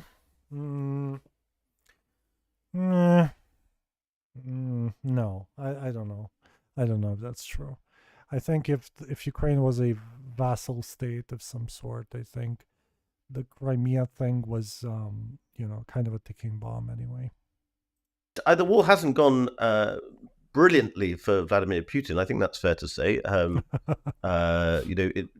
If there had been a peace in February, March 2022, do you think Putin would have had a stronger hand then or a weaker hand then? Putin did not want this war. He went to great lengths. Oh my God. He just had no choice, guys. Okay. Before February 24th, 2022, when the war started, to head it off at the pass. He wanted to come up with a diplomatic solution. And then shortly... Do you remember what his proposals were? Like, Ukraine should promise never to join NATO. Ukraine should demilitarize. Okay. But this is like saying, hey, you know, I have these terms for you, and, you know, if you don't do these terms, they're going to fuck you up. And these are the terms. Term number 1, you're going to wear the clothes I tell you to wear. Term number 2, you will give me all your money or half of your money. Term number 3, you know, give me half of your house. And then if you don't do that, I will really have no choice but to fuck you up. And everybody can see I did the maximum effort that I could do to avoid going to this. What the fuck is he talking about? After the war broke out in February, just imagine fucking, you know, the U.S. telling Germany, hey, Germany, you have to like reduce the number of your forces by 2, and then you have to like start speaking English instead of German, and every German has to eat a McDonald's hamburger, or a Big Mac, I guess. I don't know. You know, and like, hey, that's, and if you don't do that, then, well, you leave us no choice. What the fuck? Like, since when countries get to do this? Since when countries get to dictate their terms for other countries and dictate what they do? What the fuck? He was negotiating with the Ukrainians to work out a deal. And at that point in time, he was not talking about incorporating any Ukrainian territory. What the fuck are you talking about, dude? Like, the operation, this whole thing was planned way ahead, incredible amount of time ahead. Do you really, like, what the fuck? What is he even talking about? Save for Crimea, which had already been annexed into which is okay then. Russia. And all he really cared about, it's quite clear from all the reports of the people who were involved in the discussions, was NATO expansion into Ukraine. He wanted a neutral Ukraine. And if he had gotten a neutral Ukraine, this is right after the war started, I believe there's a good chance the war could have been shut down. But it was the Americans. The war started in 2014 by Russia supporting the separatists in DNR, LNR, and Donbass, and not allowing them to lose against the Ukrainian army, which wasn't great back then, but, you know, there was still more of them than the Donbass people. And Russia intervened militarily. And of course, Russia militarily took over Crimea as well. So how is this, like, would he give this back, or?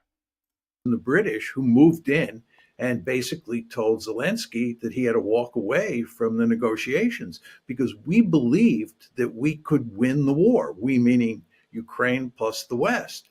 And in 2022, it actually looked like that might be the case. But now it's quite clear that 2023 has been a disastrous year for the Ukrainians. And if anything, the Russians will win the war. What does that even mean? Did you ever think, you said it looked as though Ukraine might be able to win the war. Did you ever think, or did you ever say that you thought that Ukraine might be able to win the war in 2022? No, I didn't think that Ukraine would ever win the war. I think it was just a question of when Putin decided to mobilize Russia and get serious about fighting the war. The fact is that he... I don't think this is still true, by the way. I don't think he's done everything he could. And I think that's because he would lose popular support relatively quickly. I think the polls show that. I don't know how stable the Russian society would be if he actually did what people like Strelkov want him to do, which is fully war economy, blah, blah, blah. Invaded Ukraine with a very small force. I argue that he had at the most 190,000 troops. There are a number of 300,000. He's full of I don't know. Is he trying to like prove an agenda, or is he pushing a talking point? Or? Smart people who pay very careful attention to what happened during the invasion, who argue that he had at the most 100,000 troops. But this, what the fuck are you even talking about? Like, there's there's hard data on this. It's not even debatable anymore. was a small military force. And of course, he ran into real resistance, or the Russians ran into real resistance inside of Ukraine because the Ukrainian army had been trained and armed by the West. This was a quite formidable fighting force. So the Ukrainians stymied the Russians, but it was. They shouldn't have done that. They should have just rolled over, I guess. It was all a matter of when the Russians would respond to this stalemate that developed in the summer of 2022. And what is he even talking about? Like, Russia has lost territories to Ukraine. Russia still has to regain territories that it held before the loss of Kherson and the Kharkiv oblasts. Is he just conveniently ignoring that? Like, why doesn't Putin decide, hey, win back Kherson, and he makes it sound like it's just a matter of, well, okay, maybe we should really get back those regions, and like magically it would go. Mobilize many more troops than Ukraine could mobilize. And in fact, in late September, Russia mobilized the same amount of troops, to be clear. The Russians mobilized 300,000 troops. And then over the course of 2023, that's this year, roughly 420,000 men have. This is not clear. I'm not clear on the numbers. Could be something like that, yeah. But this is ignoring the attrition. Joined the Russian army. So the Russian army is growing bigger and bigger. And at the same time, the Ukrainian army is suffering. No, it's not. People are dying and getting wounded. What the fuck are you talking about? These are replacements. The Russian army is just growing bigger and bigger. Because only the Ukrainians are dying and getting wounded. It's not the Russians at all. No. Enormous casualties. And it had a much smaller manpower pool to draw from to begin with. So in 2022, when the Russians hadn't fully mobilized, it looked like Ukraine. The Russians still haven't fully mobilized. Might win. But if you factored in mobilization on the Russian side, that was not a realistic belief. Are you not, and forgive me if this is impertinent, are you not slightly underplaying the extent of the Russian invasion? Okay, this guy's fine. At the beginning of the This guy's getting a little triggered. I mean, they did menace Kiev. It did look very much as though they were intending to take Kiev. Do you think that was just a bluff? I don't think they could have taken Kiev if they wanted. They just didn't have enough troops. Okay, no, that's actually not true. That's actually not true. They could have totally taken Kiev if the operation for around Gostomel worked, and those VDV aerial assault troops didn't get all killed. Well, most of them anyway. Kiev could have been taken. I mean, that was possible. They didn't surround Kiev, like I think Skate said this. They surrounded Kiev. Not really. I mean, there were tanks entering Kiev, but it was totally possible. I mean, they had enough people to. Yeah, that's not true. They had enough people to take Kiev for sure. It was just that I mean, the plan did work. Kiev is a city that has roughly 3 million people. They had tens of thousands of troops. You don't need. What does he talk? You don't. Okay. Obviously, like, you don't need 1 million people to take 1 million people city. That's not how it works. You take over the government. Okay. Russians did in the Kiev area. There's no way they were going to quickly take that. So why did they attack Kiev? What is he talking about? It's quite clear that what the Russians were interested in doing, or to put it more specifically, what Putin was interested in doing was coercing the Ukrainians into coming to the negotiating table and cutting a deal on. What? Like, so, wait, what? So, what? How would that even... Like, why? I mean, that would be a government overthrow. So how would he... When you say coerce, what do you mean by that? Like, he wanted to overthrow Zelensky. Ukraine joining NATO. He was not interested in conquering Ukraine or conquering the rest of Ukraine. That's why he took Kherson. That's why he took the whole southern area. This has happened. That's why he took this green part here that Ukraine regained. That's why he took this part. Remember, they were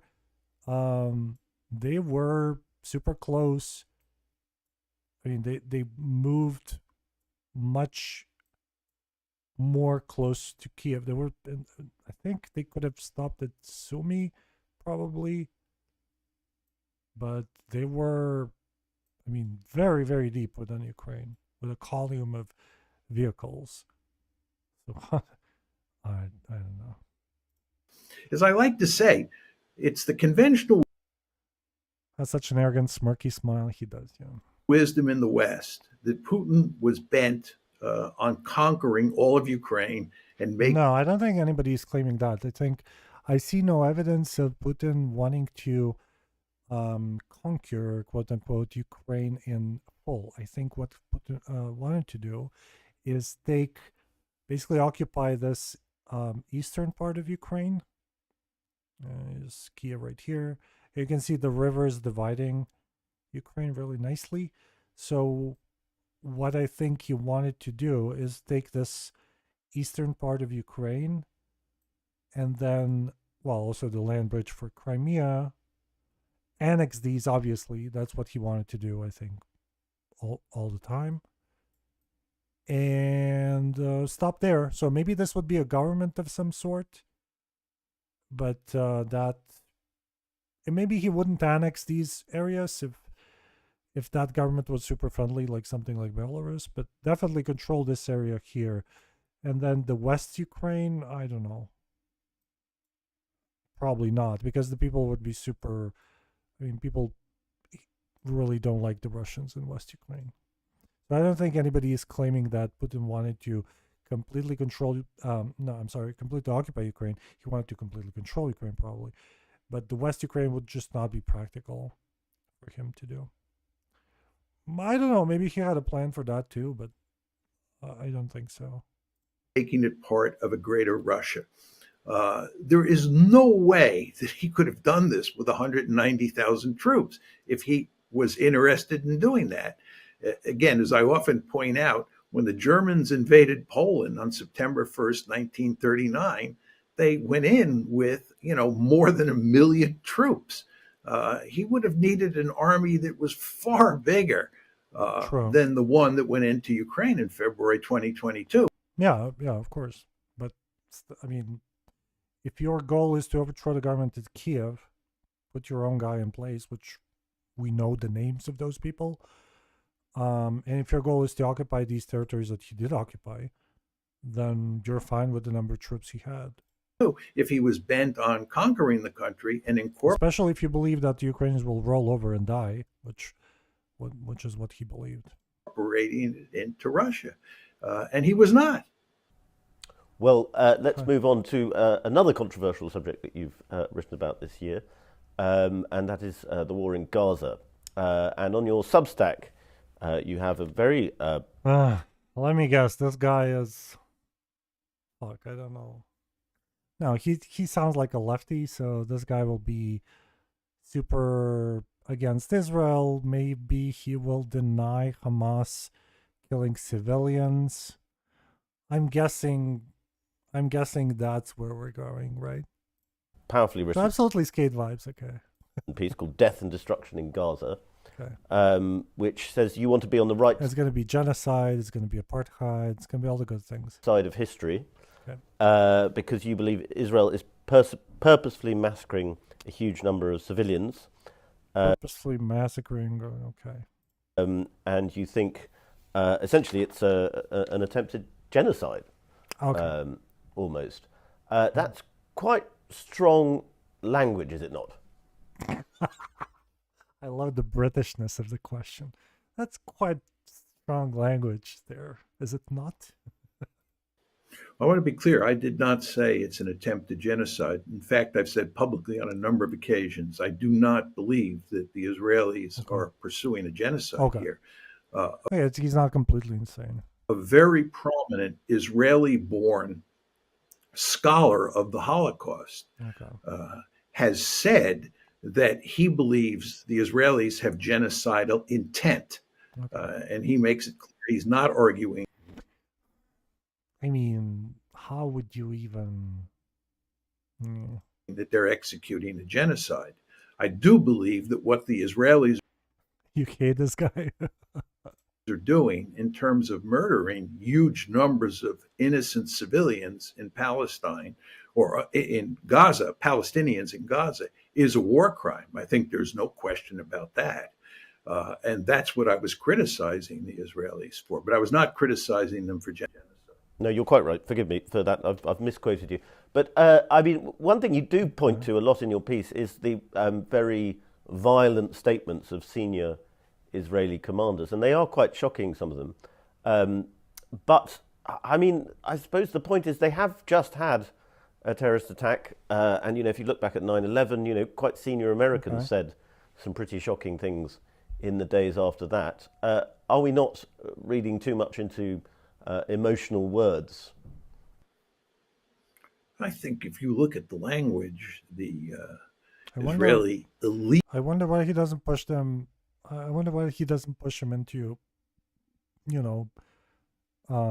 stating his position on the Hamas attacks, because that's more interesting. I mean, you could criticize Israel in many ways, but I think one indicator for me when I talk to people about Gaza, IRL and online, when I talk to people on Gaza, I like to hear what they think about the Hamas attack, and if they denounce the Hamas attack, or do they say, well, you have to look at it, it's in context, and and when they do that, or they just flat deny that it happened, it was just Israel killing its own people, no civilians were hurt or something ridiculous like that, and then that tells me everything I need to know about what that person believes.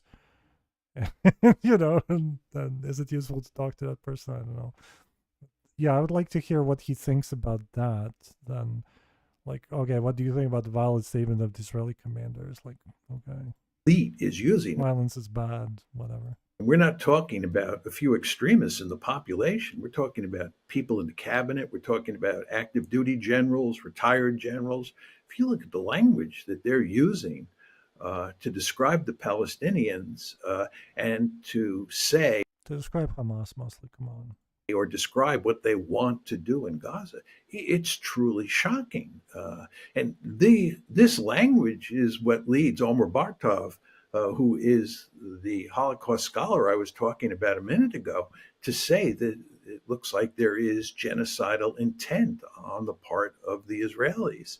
And Bartov, by the way, is not the only person making this argument. Other people, other scholars of the Holocaust and of genocide are making the same point. And again, I want to be very clear here. The argument is not that the Israelis are executing a genocide at this point in time. That's not the argument. But there is clear evidence that they're committing war crimes by murdering huge numbers of Palestinian civilians and doing other things as well.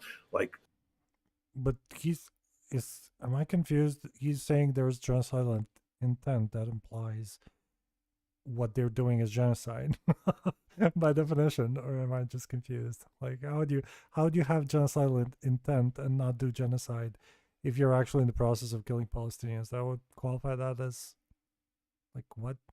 Starving the population inside of Gaza. But you would not expect this from the Israelis.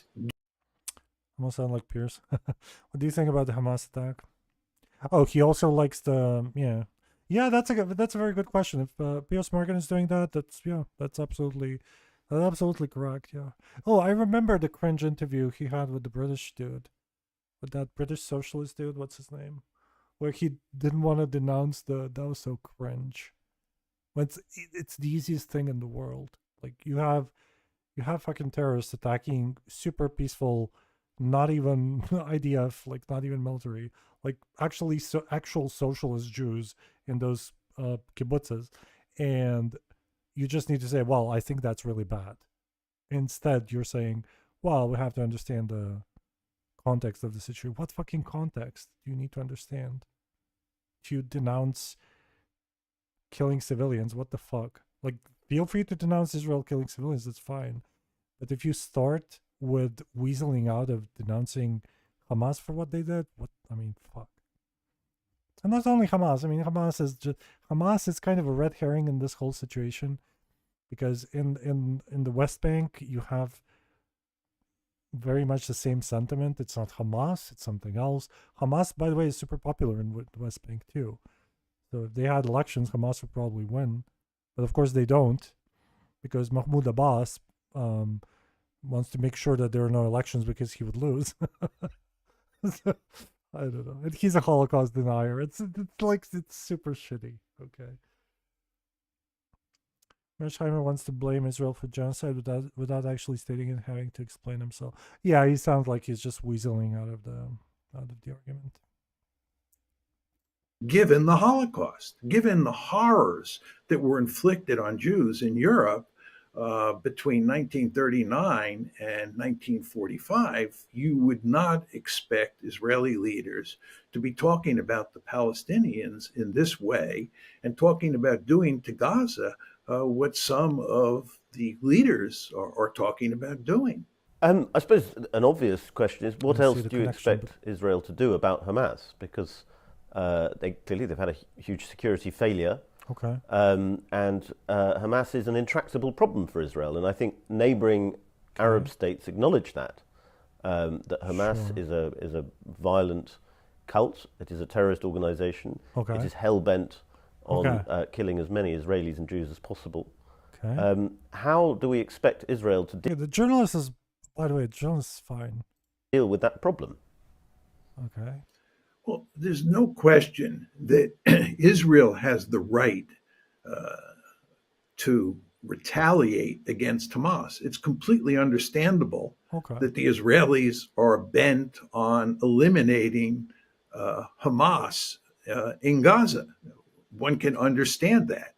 But there's a difference between going after Hamas and punishing on purpose the civilian population. Those two different things. I don't know. I mean, it's so hard to understand the intent. I've shared what I think about this. I think it's a bit of an overkill in terms of what they're doing. They want to keep, the casualties to a minimum. I think in this kind of a situation, you would have to take the high ground and say, let's prioritize protecting the civilians. Let's take the high ground.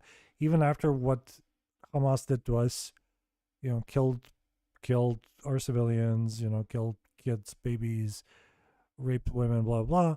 Let's fucking, take the high ground. Let's understand that we'll, lose people, and let's go on foot and just maybe suffocate, Gaza in a way that's not as devastating as it was, as devastating as an air campaign would be, because I truly don't believe that the air campaign on the scale that was done was truly necessary for destroying Hamas. I just don't buy that. And I base that on the level of,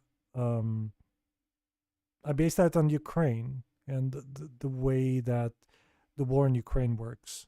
Is generally, yes, I mean, we see destroyed cities, obviously, but those cities have been evacuated. I mean, not evacuated, people have left those cities.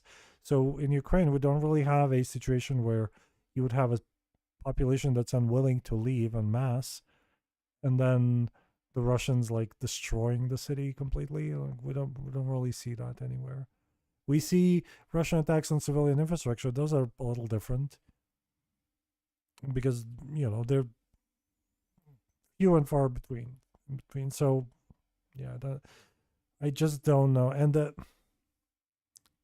evacuate Gaza, okay. How can you force people to evacuate? I don't know. Those people are supporting Hamas, obviously. Many of them are Hamas. It's saying things like Cenk Uygur did, like using special forces to, yeah, that's not going to work, obviously.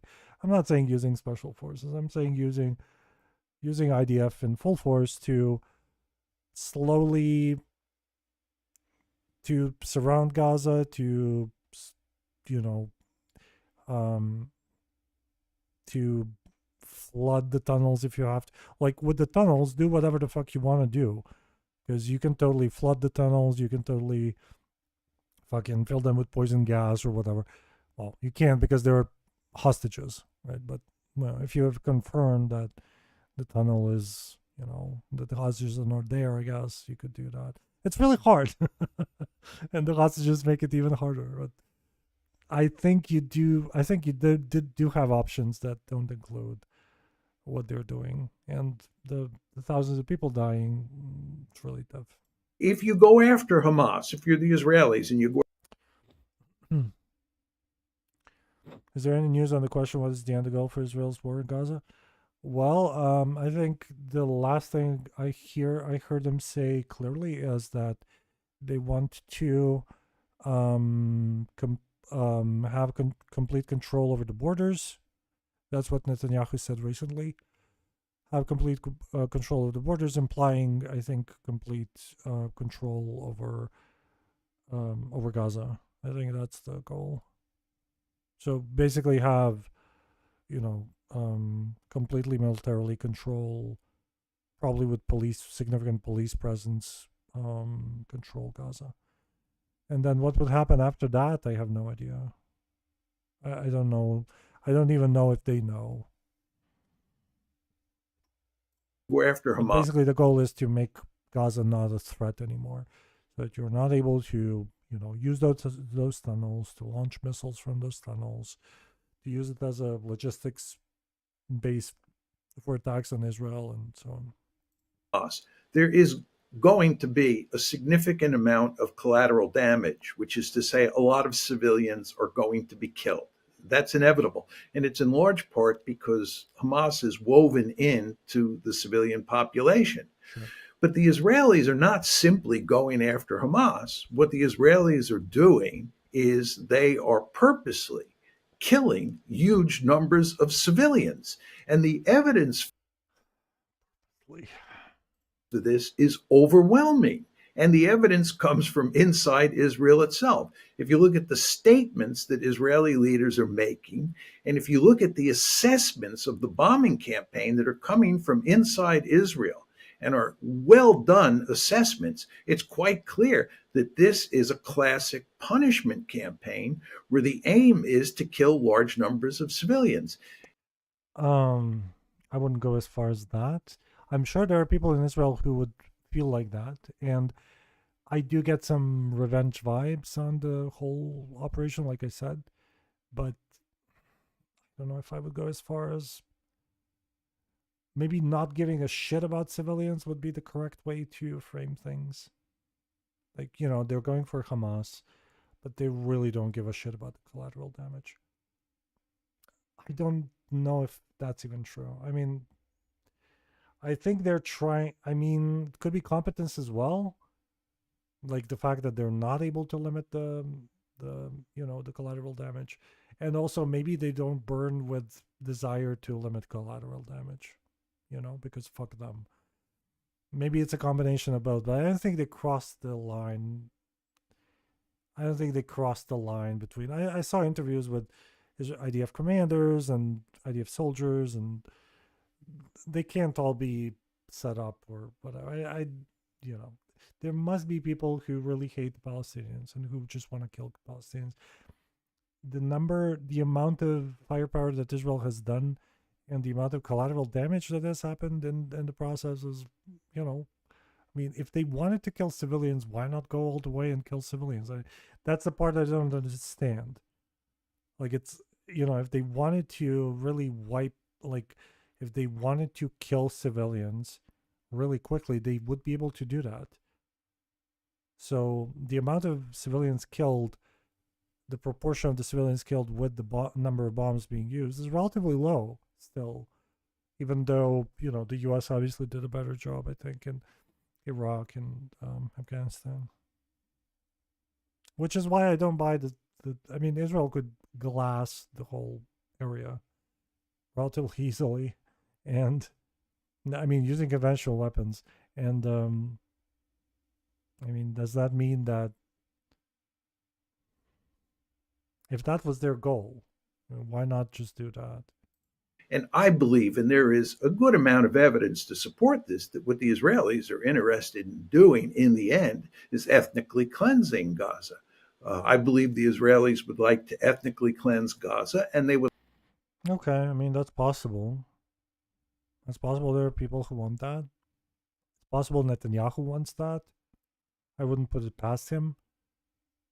Israel wants to do that. I don't know what that means. If it means the government of Netanyahu, maybe. But Netanyahu, as soon as this is done, I think is going to go fuck off.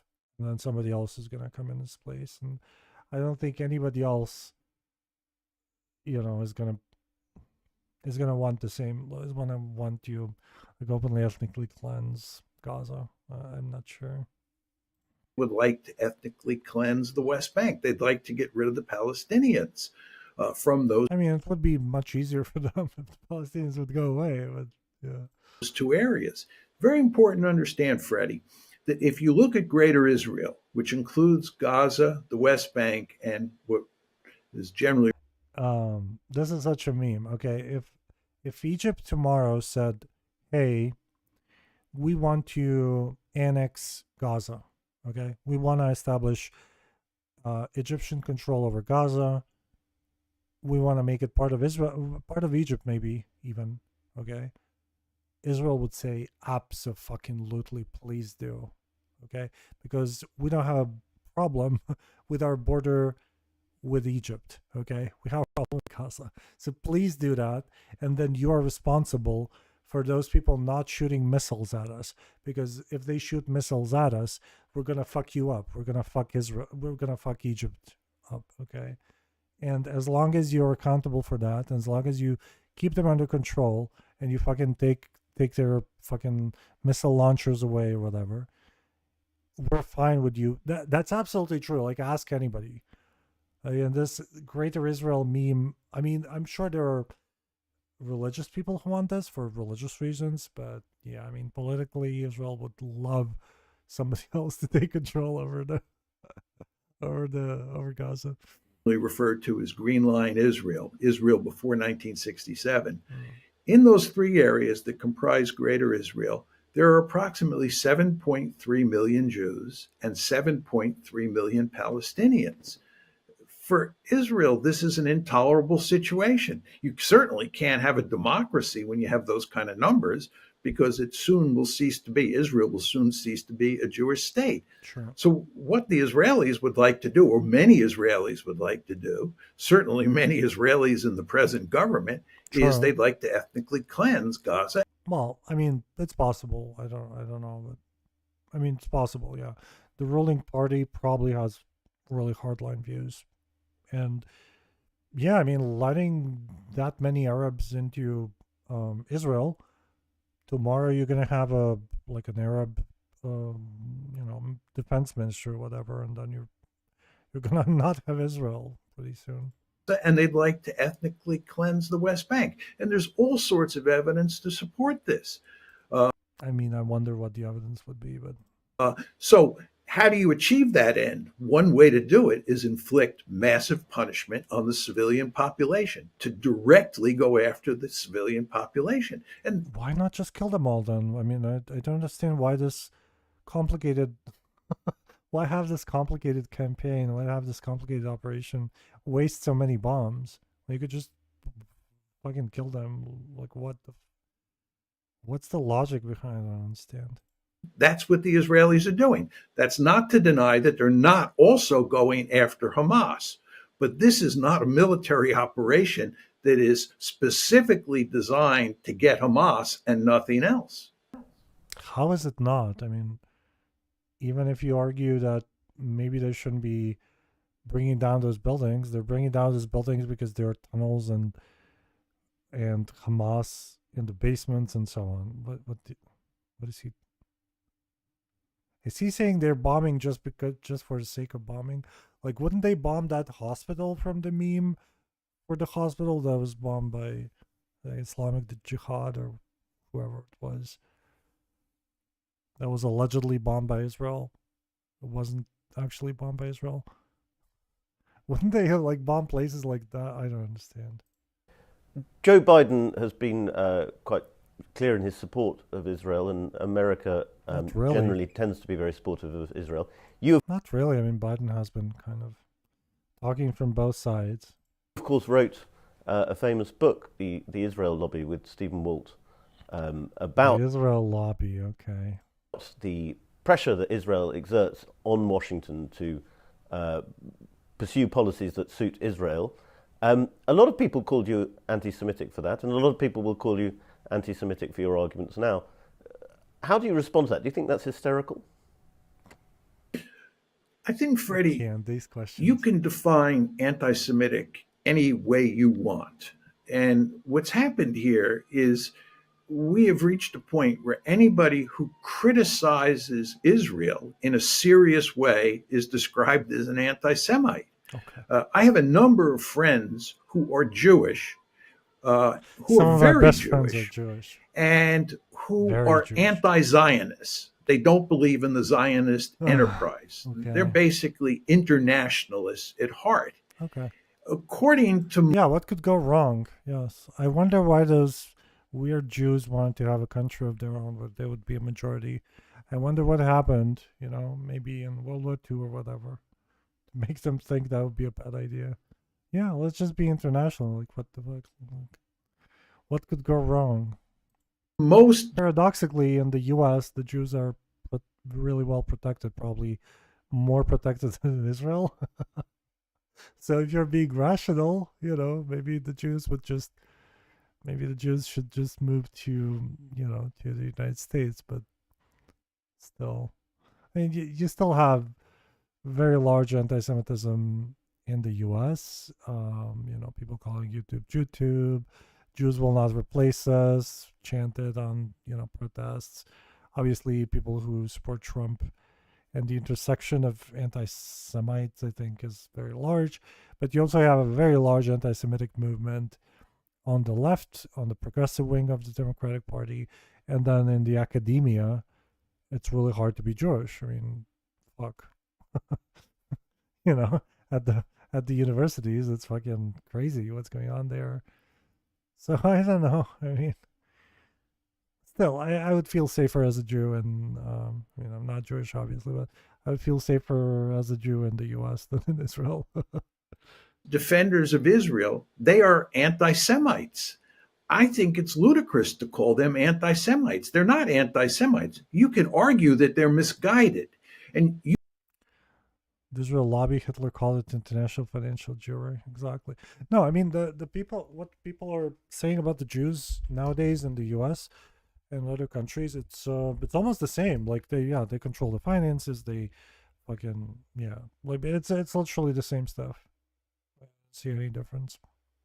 you can argue that someone like me is unfair in criticizing Israel, that I'm too harsh in my criticism. I don't think that's true, but you can make that argument. But labeling me an anti-Semite or labeling someone who's an anti-Zionist and as an anti-Semite is, I think, stretching the definition of anti-Semitism to the point where it becomes almost meaningless. I agree. I think this guy is just fucked in the head. I don't think he's an anti-Semite. I think the labels don't really help a lot. I think he's really I think he's pushing an agenda. I'm trying to understand what his agenda would be. John, let's see. I mean, he must have like an ideology of some sort that he's pushing. Israeli lobby, SPAS, okay. American political scientist, realist school of thought. Okay. So, realpolitik and offensive realism, the interaction between the great powers being primarily driven by rational desire to achieve regional hegemony in an anarchic international system. Okay.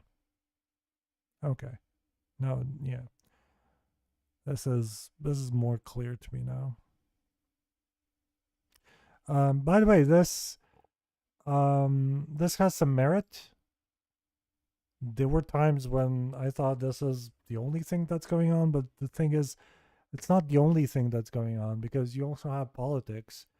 And by that I mean you have the leaders of the free world that are accountable to their people and their opinions, and certain ideals matter. Like, I often discount, let's take Ukraine for an example. I often discount the idealism, what people say, oh, we're fighting for freedom, like we're supporting Ukrainians because of, because they want freedom and democracy and blah blah. You can discount that, and I do many times. However, like when I talk to average Americans, absolutely everybody said, fuck that Putin guy, let's kill him, let's fucking fuck that guy, and fucking let's help Ukrainians. Okay. And that's not rational, the rational actor would say, fuck it, let's have Putin have his Ukraine, and let's invest more into our own defenses or whatever. Maybe go into the isolation. Although I don't know how rational that would be. Probably, I would be, if we're talking about realpolitik, then we would, you would probably also want to support Ukraine. But I guess this guy is kind of criticizing that. So he's kind of a theorist on that, like Karl Marx was a theorist on capitalism. But yeah, there's a lot of idealism in normal people and just normies. And I saw a lot of flags, Ukrainian flags, stand with Ukraine in the US when I was just, passing by. And I don't think those people, are Dick Cheneys or, like this guy. I think they just want to help, Ukraine defend itself, because that's the right thing to do. And you can't ignore that. Like, even if you're a super,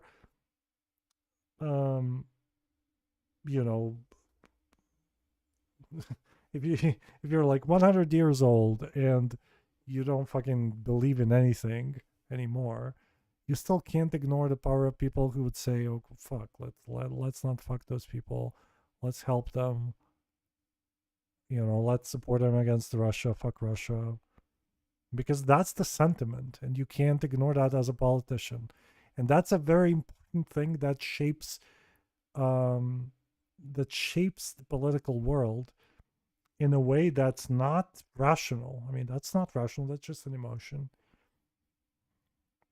But it's still a big factor. So in order to be really realistic, you actually have to account for that as well. Not just these, oh, it's just a transactional chessboard.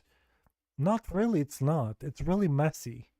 It's more than that. There is that happening behind, obviously behind the scenes, but it's not only that. You also have to understand how you're going to explain that to the people.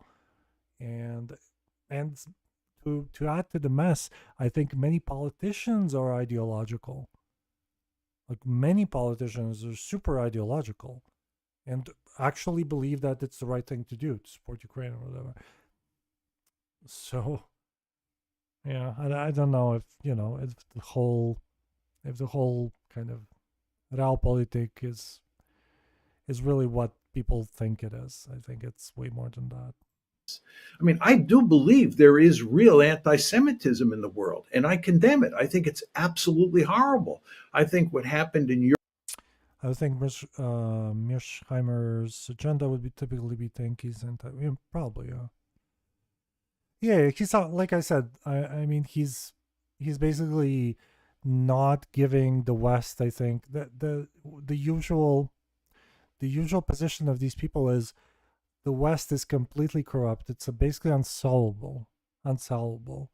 And, there's nothing good about the West anymore. It's just fucking money and geopolitical interest and fucking, There's nothing good about the West. There's nothing redeeming about the West. There's nothing where we suck, and then just basically shit on the West. This is like probably the same as Noam Chomsky, because Noam Chomsky is also shitting on the West all the time while claiming to be, oh, well, this is what's happening. This is reality. I'm just telling you the truth, right? That's kind of the same.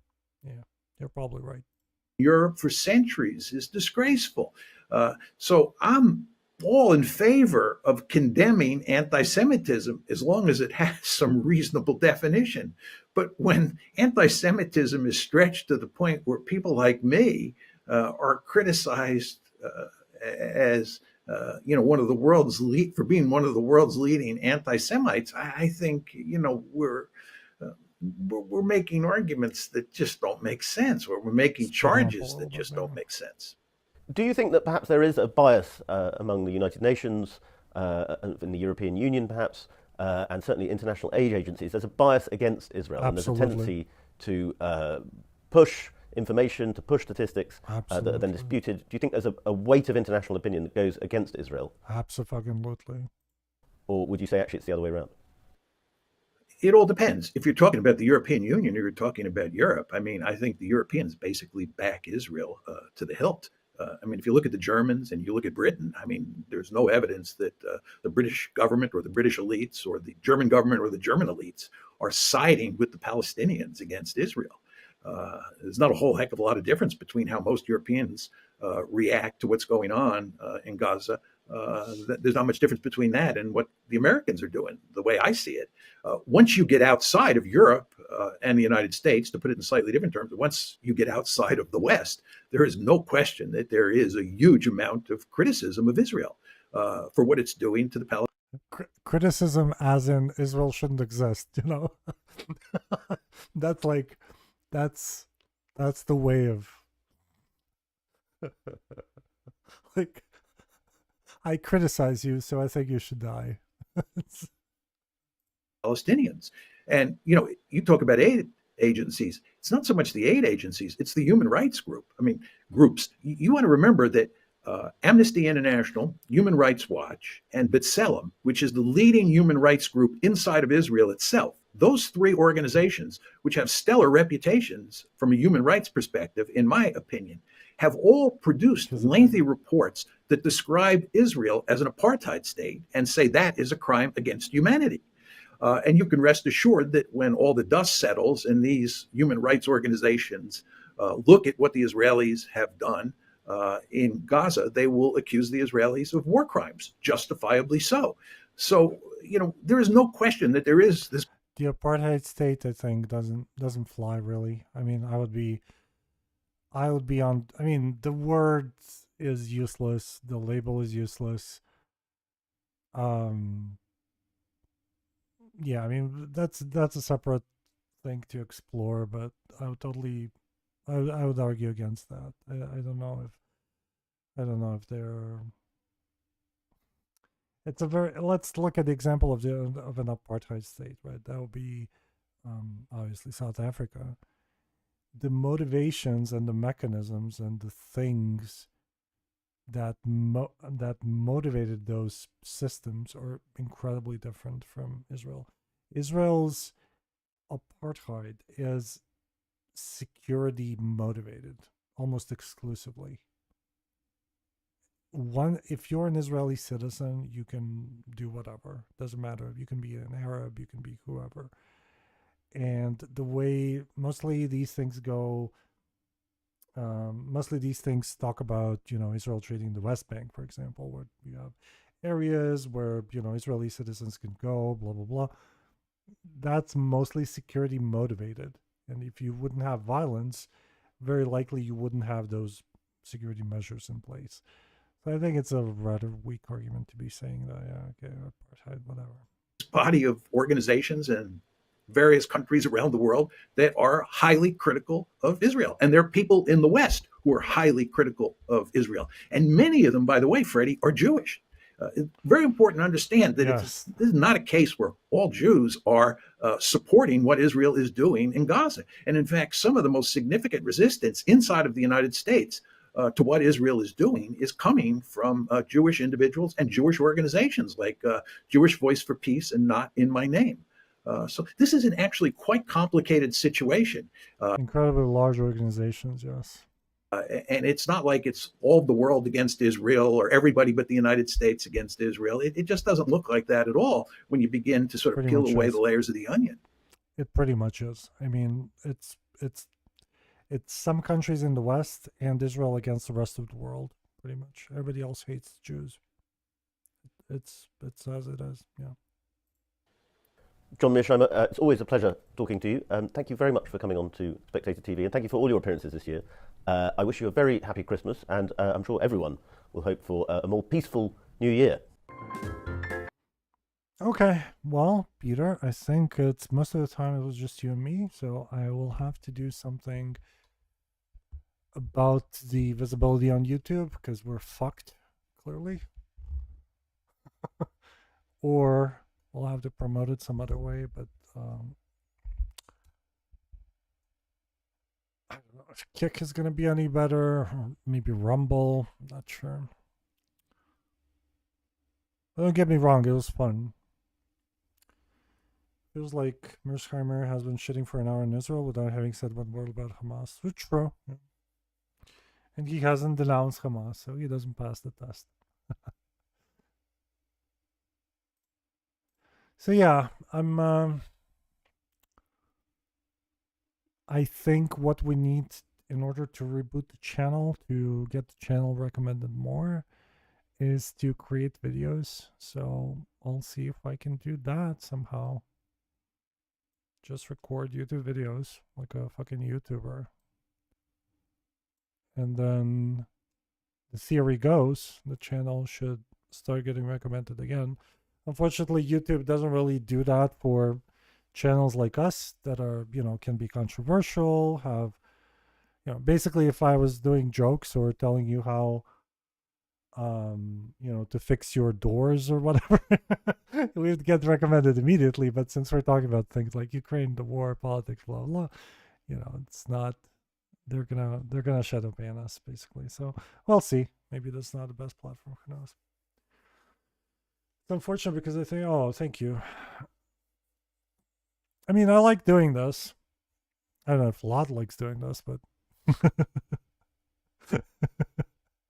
apparently not that much. But yeah, I enjoy doing this.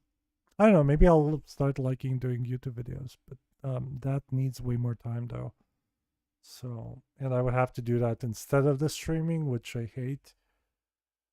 Squeezing in more hours for YouTube, just YouTube. I don't know if that's even realistic with my job and everything. So I don't know. We'll see. I mean, Twitch is gonna come back.